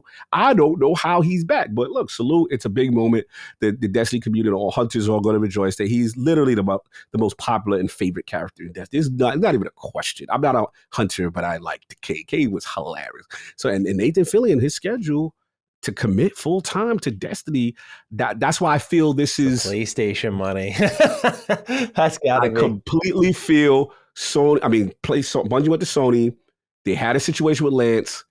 We have to get a big name, and they're gonna figure this out narratively. So that's my prediction until I hear otherwise. Yeah, man. I mean, that was to me one of the bigger surprises. Is Cade 6 is back. I don't even play Destiny 2 really. I'm still trying to get into it. To me, the big announcement is going to be when they grow up and open the vault, we'll say. When they open the vault, you'll never find a bigger Destiny 2 fan than this guy right here. That will be all over that shit. That. Oh, what do you mean about that? What's happening now? It's looking dicey. No, bro. I'm hearing new game eventually after Final Shape, so I don't know what's going on, to be honest. It's a lot of, this is uncharted territory, so a lot of surprises. Yeah, that would make sense. That would be about my luck. I'll have to try to understand the story of Destiny 3. It's fucking brilliant, guys, over at Bungie. Man. I love it. Love the continuity. Yeah, just gonna have to figure it out through YouTube videos and the codex. Jesus. All right, next up here, another conceptual reveal. It's a PvP multiplayer first-person shooter from Firewalk, another, again, a new first-party studio for PlayStation. It's called Conquered, and it's in a sci-fi universe. That much we can tell, but we have very little to go off. It's just coming out in 2024, and they're still hard at work in development, but they wanted to introduce people to the world. And sir, I mean, I want to ask you your thoughts. I always want to hear your thoughts, but is there anything you can leap off of with this? Don't know what, the trailer was trying to do. It was just a cinematic announcement. I didn't get any idea of what really is the gameplay loop. So just more of an announcement than anything else. Stop me if you heard this one before. The Firewalk team is driven by a type of exciting, unexpected moment and shared experience that multiplayer games create. Every time you log on is the beginning of a new adventure, and every match is an opportunity for a new story. It's these ideals that define Conquered, its unique universe of vibrant worlds, and its rich cast of colorful characters. Said every game ever. Exactly. Yeah, and I still know nothing. Yeah. It's like this is what we want to have happen. This is what we want you to say when the game's in your hands. But we ain't going to tell you what the game's actually doing. Exactly. Anyway, Gran Turismo had a movie trailer. And yeah, bro, this is when it was looking dicey. Because think of the line of events here, right? Gran Turismo movie trailer pops, and then you see Jim Ryan after. And my heart actually dropped because I was like, that's a sign like, yeah, you like that? And now we're about to end this shit. And he starts thanking us for showing up. And I'm going, no way, bro. This is actually like a horrible feeling right now. I feel bad for PlayStation. I know they're about to get the smoke online. But Cog, do you have any thoughts on the Gran Turismo movie trailer at all? I got to ask to be curious. I was so disgusted. And not for the reasons. Look, I saw this trailer already. This actually is a good concept, right? To make Gran Turismo interesting. I give that based on a real story. Bro, I don't want to go to my game showcases watching movie trailers. Like, what are we doing? What are we doing? We going to start to see season 2 for Last of Us at the showcase? Like that, we in this territory? Like, bro, like this energy, don't do that. Don't do that. That's why I got nervous. I'm like, and then like you said, Jim comes up. I'm like, oh, they're about to end. This is getting close to the. Oh no, you can't do like.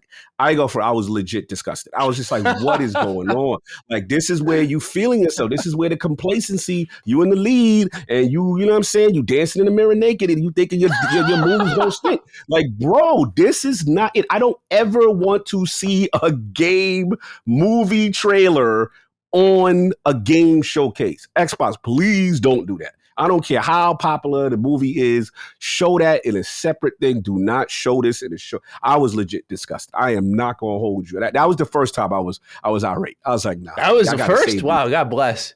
I mean, you're great. You're a great man. Cog's rage meter was at peak at this point. Because I was already like, damn, yo, I got to get this together. Y'all losing the crowd. We half hour in. And then I'm like, I'm looking at the time. It's 10 minutes left. What we doing? Like, you losing me? I didn't expect this. That's what, in this part, set me off. It was the worst timing for this. Yeah. So, yeah, I'm sorry. Come for me, PlayStation. I apologize. I just don't want to see that energy. That sets a precedent of we're the multimedia company. And I just don't, me personally, I don't like PlayStation doing that. You got great games. Show the games. Don't do that. Well, they had hardware for us afterwards. I have no thoughts on the movie, by the way. I barely watch movies as it is. I'm not going to watch Gran Turismo. Even if it doesn't look bad, but just not my cup of tea.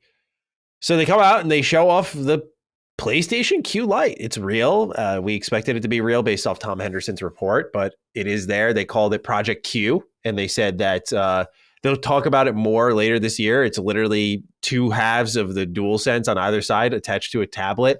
Can't lie, not a fan at all. I mean, dude, whoever's doing the hardware design, get him out of there. Put him somewhere else. But because what I saw with the PS5, we already you said submarine, right? Perfect description. And then I look at this, and I'm just like, you guys didn't try to think like, what can we do with the form factor to just make this a little more compact? It literally reminds me of just these doofy fan arts I see online. I'm like, yeah, just connect the left half and the right half the DualSense and then put a screen in the middle. And there you go. Unbelievable. It looks awful, but Yeah. They showed that off, and then they showed off PlayStation earbuds, which are also coming out. And they said that it could connect to any like smartphone device, Bluetooth capability. So you can get your pump on with your PlayStation earbuds. Not a bad thing. So, sir, the hardware dump has happened. We got the cloud streaming device from PlayStation. We got the PS earbuds. Your thoughts? Again, I predicted hardware would be shown. I did. You know, I knew the Q Lite was going to be there. Shout out to Tom. I'm so with you, Maddie. The design looks so.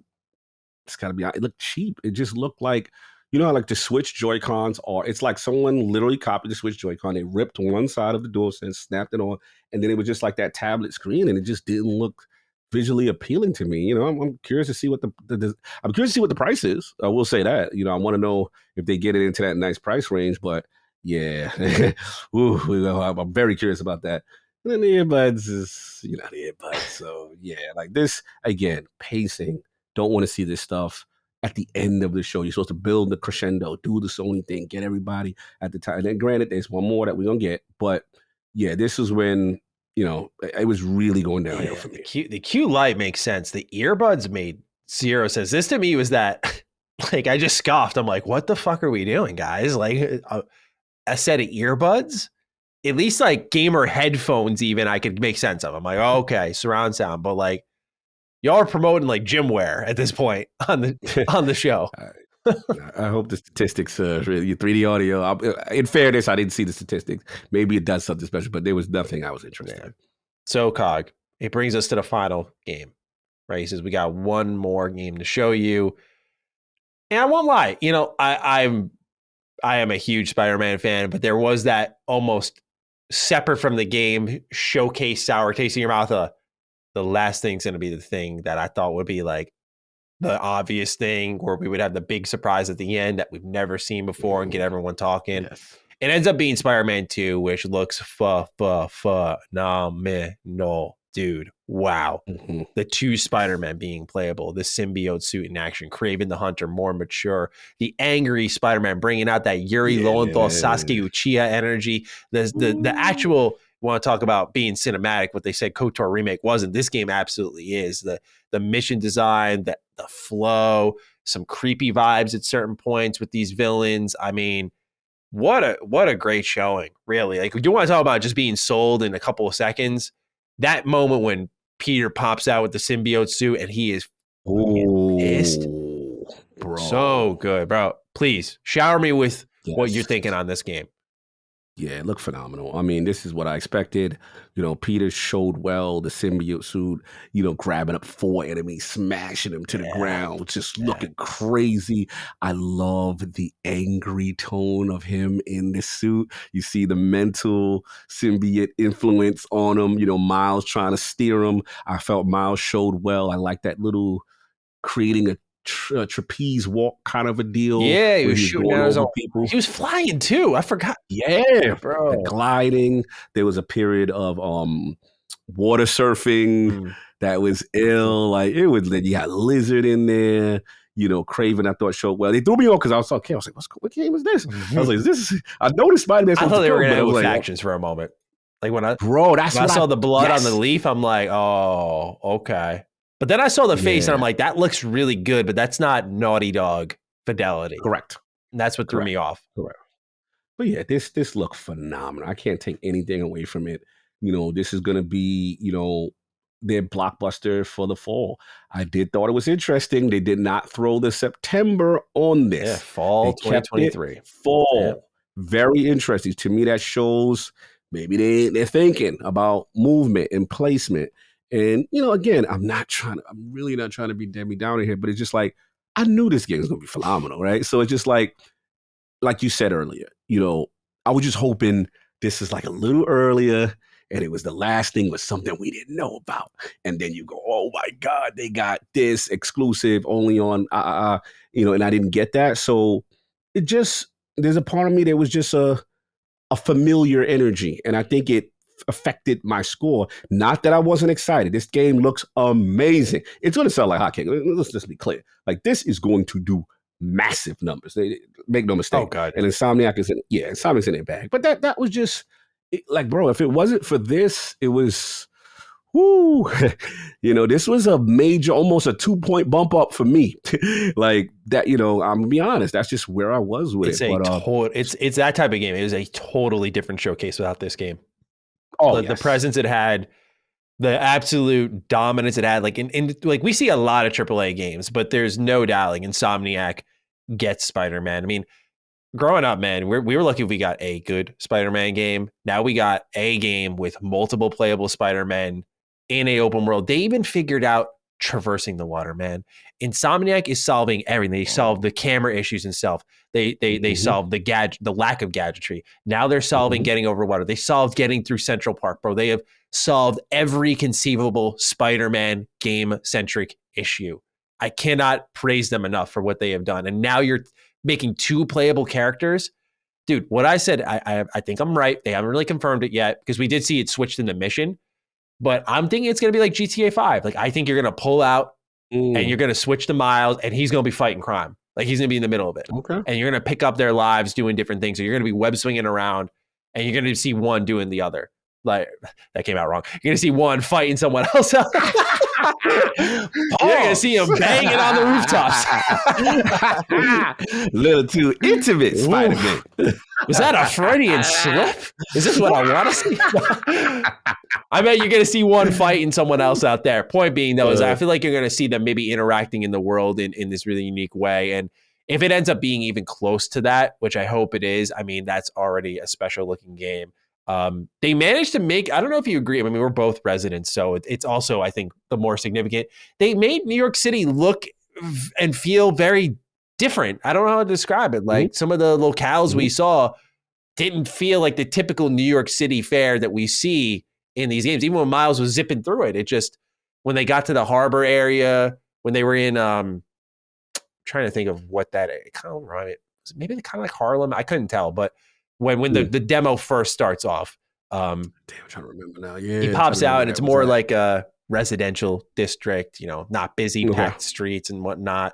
It reminded me a lot of Ultimate Spider-Man as well, which is one of my favorite games growing up, where you could play as Venom.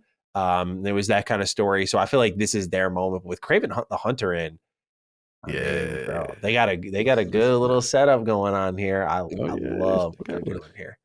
Yeah, love the locales. For me, I saw, as a driver, I saw a lot of FDR and a lot of bridge energy, Queensboro Bridge, a lot of the bridges that they were showcasing. So they weren't focused a lot, in individual towns, I felt, in this particular trailer, but I did see some locales. And I'm like, okay, as a person who drives a lot, I'm like, I know where y'all at. I know where y'all at. It's the best feeling.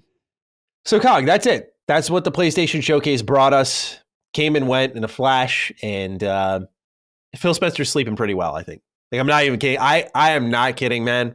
I would be shocked if there wasn't a breath of relief after all of this, because I think they should be shaping up to have a good showcase. And that's obviously not revisionist. I've been saying for a while, they needed to have a good 2023 showcase.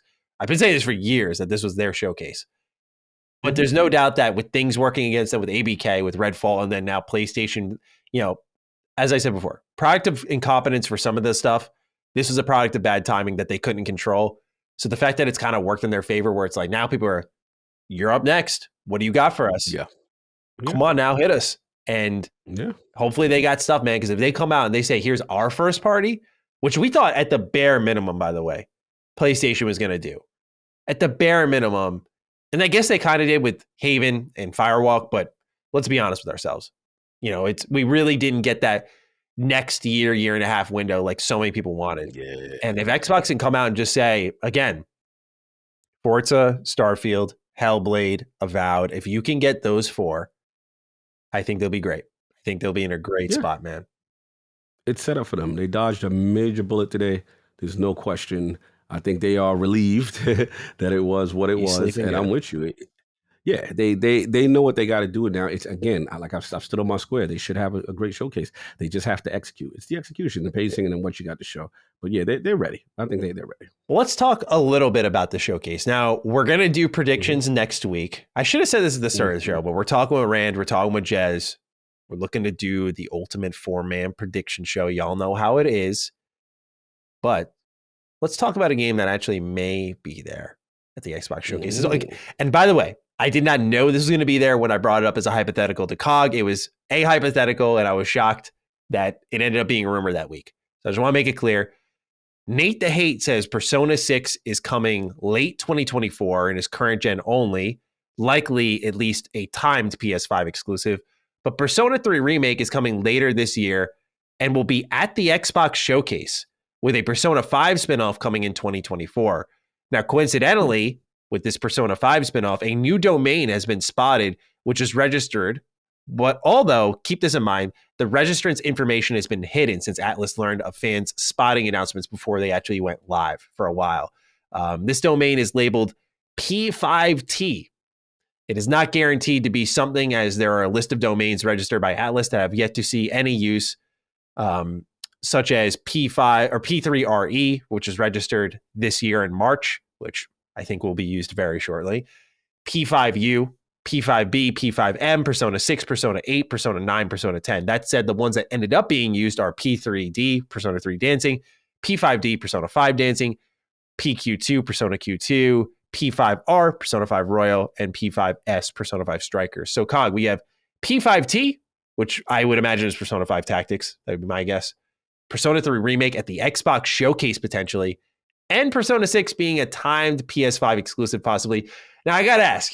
I want to pop some bottles because I think even if it's going to all platforms, which I imagine it will, Persona 3 Remake on the Xbox stage is a big optics win, no doubt. However, this is giving me Crisis Core 7 Remake vibes here. You know what I'm talking about? Like, you get this. But PlayStation, 6, the new one, everyone's going to be talking. Here you go. It kind of gives me that vibe where I'm like, okay, I guess I should be happy we're getting anything at all from Atlas. But I'm curious, sir, if you share that energy. I do. I gotta look. If this is true, I can feel Soft grinning right because this is what he said. He's like, "You ain't getting that Persona 6. Anything with a 6, you ain't getting." So as much as I love the 3 remake energy, yeah, this kind of burns me a little bit on my prediction. So I'm gonna go down with the ship. I'm holding the line. The wounds, not yet. You know what I'm saying? I'm looking at to the very end. But if the rumor is true, yeah, I'll give it up to my brother. That would be another, kind of strange situation because it's like, again, the relationship with Atlas and Xbox has improved. But again, if Sony's in here throwing that weight around, I just, it is surprising that Microsoft wasn't able to, if this is true, able to match that, especially because the relationship has improved so much. So we'll see. But now, 3 Remake, big deal at the showcase. Yeah, absolutely. This will be a really good look for Xbox. I hope it's not one of those situations where now we have some time for that information to percolate. We've seen what it's done with PlayStation, where we know about it. And based off last year, where they announced ports towards the end of the show for Xbox with Atlas, I mean, you got to imagine this is one they're going to save towards the end. And so you just, I guess, hope that it's not that moment where like Xbox thinks they've got a big banger here. And they're like, oh, yeah, we're going to blow their socks off. And it's that, this is what we expected. Okay. So I worry about that. But if you have that coupled in with some first party, looking pretty good. Hopefully, though, it's not like one of the underwhelming things with MGS 3 Remakes showing was there was no gameplay at all. None. If Persona 3 Remake shows out and it's got gameplay, which it should if it's coming this year, that'll be great. And I mean, what a deserving game for a remake.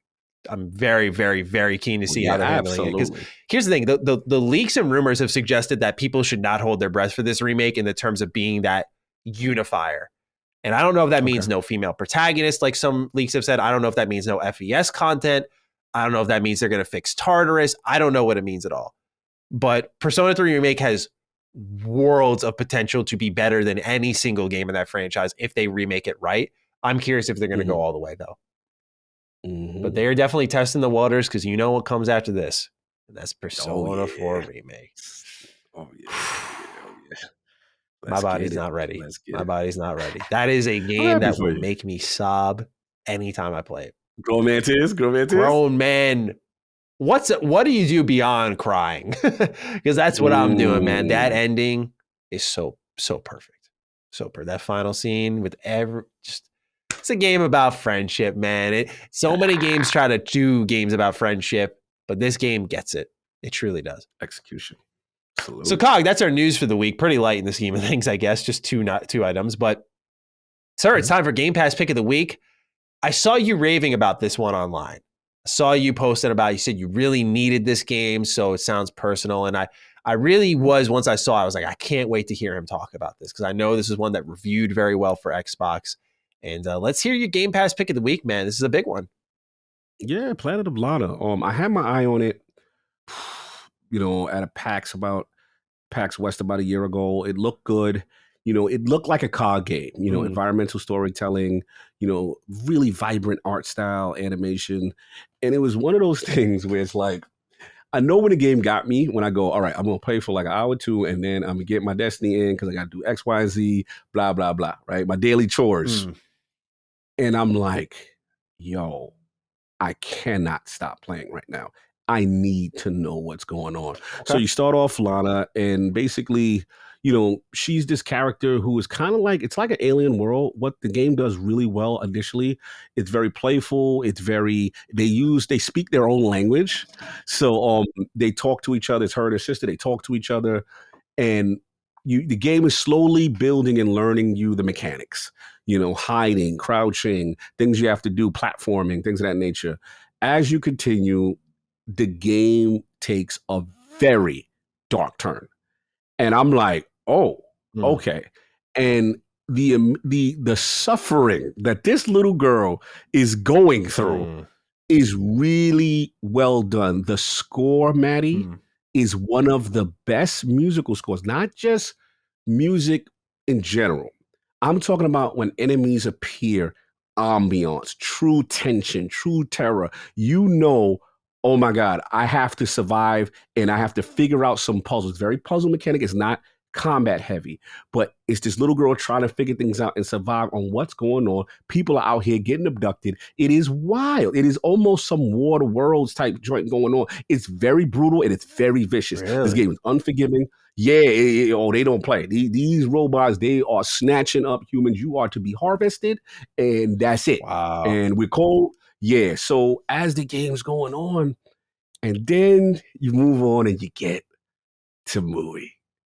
And I ain't going front. This is the most adorable little character. This is Cog, creepy daddy. This thing, I fell for this little thing. Because it's funny. It's like, for cat lovers, they're going to understand this. Because it's like, once you start working with them in a tandem, it's like, okay, you go up there. We have to traverse things together. One thing Mui could do is Mui could jump very high. You know what I'm saying? And then also Mui can also like bring down ropes for her, do things to help her get through. Also, as you increase your skill set, you can do things for Mui. And what ends up happening is you start bonding. And you're like, yo, the control. Remember what issues I had with Somerville? Yep. The control, for the most part, excellent. The environments, absolute stunning vistas, camera angles that pan out, that just really are magical. Then you got dark caves, you got mystical nature, you got puzzles that are fair, checkpoints that are fair. I'm like, oh, okay. Yes. Like, bro, like, so I'm like 4 or 5. I'm like, yo, I can't stop. I gotta know what's going to happen. Bro, there's a couple of moments. I ain't going front. I was like, nobody saw that. Nobody saw that tear. Because there's a couple of moments when you go, oh, God, no. You go, oh, God, no. Not like this. And bro, the game is phenomenal. I only felt there was 1 or 2 puzzles that I was like, I didn't like that one. But 90% of the puzzles I felt were earned, creative, good, ending, satisfying. Really, like, bro, this is a masterpiece. I'm telling y'all right now, this game blew me away. I did not expect this from this game. I thought it was going to be a list for you, kind of. An indie game. Look, I don't care what indie game you want to throw up in here. This game is going toe to toe. The only thing you could say is that it's short. You could say like, okay, maybe 7 hours, 8 hours, depending on your puzzles and stuff like that, how quickly you get through stuff. But I'm going to tell you right, bro, this thing even has some soundtracks with voiced music that hit at the perfect time when magical things are happening. It is, bro. It's just breathtaking. They put so much care into this game. Highly recommend a short burst, man. You're gonna knock this out I got you. 6. You'll knock this out. You Xbox community Game Pass. I don't want to hear it. Y'all owe yourself. It's like I didn't know I needed it because it was just like, damn, this game makes me feel away. I care about these two and what's gonna happen. And yeah, it's phenomenal. Lana, Mui, you know what I'm saying, your little friend, and the story is really well done, and the tension builds all throughout, and you start to get an understanding of what it is. So Planet of Lana, highly recommended. Go check it out. You know, shout out to my man Joseph Recco from Longnet, aka Lord Flame. When he gave it, because I remember hitting him up, I'm like, bro, what's the feel? Because he was like, yo, and I'm like, come on. You know what I'm saying? Like, nah. I was like, he might be kept 9.5. Like, come on. So I'm like, all right. No. Like I said, the only thing you could say is maybe a bug here, and even light, or maybe a janky thing here. Very light. This game really is polished. That's the other thing I was going to say. So check it out. Planet of Lana. It's a Game Pass pick of the week, and that sounds like a must play to me. I got to give it a look, man. Yes. Yeah, sounds like. How would you think it would be on cloud? Like if I were to play on my Logitech, do you think it'd like? Yeah, that way? Absolutely. I mean, there's some timing jumps here and there, but not a lot. The thing is, you're going to see the way you utilize. It's not super timing based. You know what I'm saying? There's some stuff, but you can play this on cloud for sure. Yeah, I was just wondering because the art style feels like it lends itself to that pretty well. So I wanted to play on my Logitech for sure. Yeah, beautiful game. Awesome. All right, we got one last question, and then that is it for us here. It comes from Andrew M., who writes, "My fine dukes, there are two gaming things I hoped would happen the most this summer after my school semester ends. The release of the Cyberpunk expansion and the next-gen update for Fallout 4. I believe there will be some sort of showcase for the Cyberpunk expansion next month. However, since its original announcement, we've heard next to nothing about the Fallout 4 next-gen update. Do you guys believe this will be something releasing anytime soon, or perhaps lining up near the timeline for the Fallout TV show? P.S. Dad is also curious about the Cyberpunk expansion as he loves Cyberpunk 2077. Do you think it will release shortly after it is discussed next month or something else? Best regards, Andrew M." I like this kind of 2-for-1 because it's a very selfishly Maddie tailored question where I was like, Cyberpunk and Fallout. Okay. You know how to speak to the guy right in the show. I think with Fallout 4, what's really tantalizing about this next gen update is it feels like it's going to be more because usually you announce a next gen update. Here's your date. It's coming. And that's it. Right. Like there's no need to hype it. No new content. But as we go quieter and quieter and further away from it, they're saving it for something, right? It's like, what are you synchronizing it with? Is it the Fallout TV show? Is it some new Fallout drop of a video game, which I don't think would make much sense, but maybe they are waiting for that. Are they doing more with it, right? We've seen the rumors of a Skyrim marketplace. Are you going to do that for Fallout 4? Or is it just the next gen update being stashed away straight up, like just stashed and held? The expectations are definitely scaling a bit because they're acting weird with it. My guess, Andrew, is they're waiting for whenever the show is good to go. I think it's this and a nice 76 DLC drop of some kind. And they're going to synchronize those two. You got the live product, you got the last traditional game updated, and it's a good time to get people involved because everyone's taking note of what CD Projekt Red really started with The Witcher and Netflix and how it just makes your player count surge. So yeah, it's a good time to drop an update for the game. And if you can get some new content in there, you'll get old fans talking about it, like myself, of course. And so, yeah, man, I feel like that's what they're waiting for. And I know the filming is done for season 1. It's been done since the end of March. I don't know, man, if they're going to squeeze this one into the Xbox showcase. I know, Cog. I know. I'm there with you. I don't want to see it. I don't want to see it there.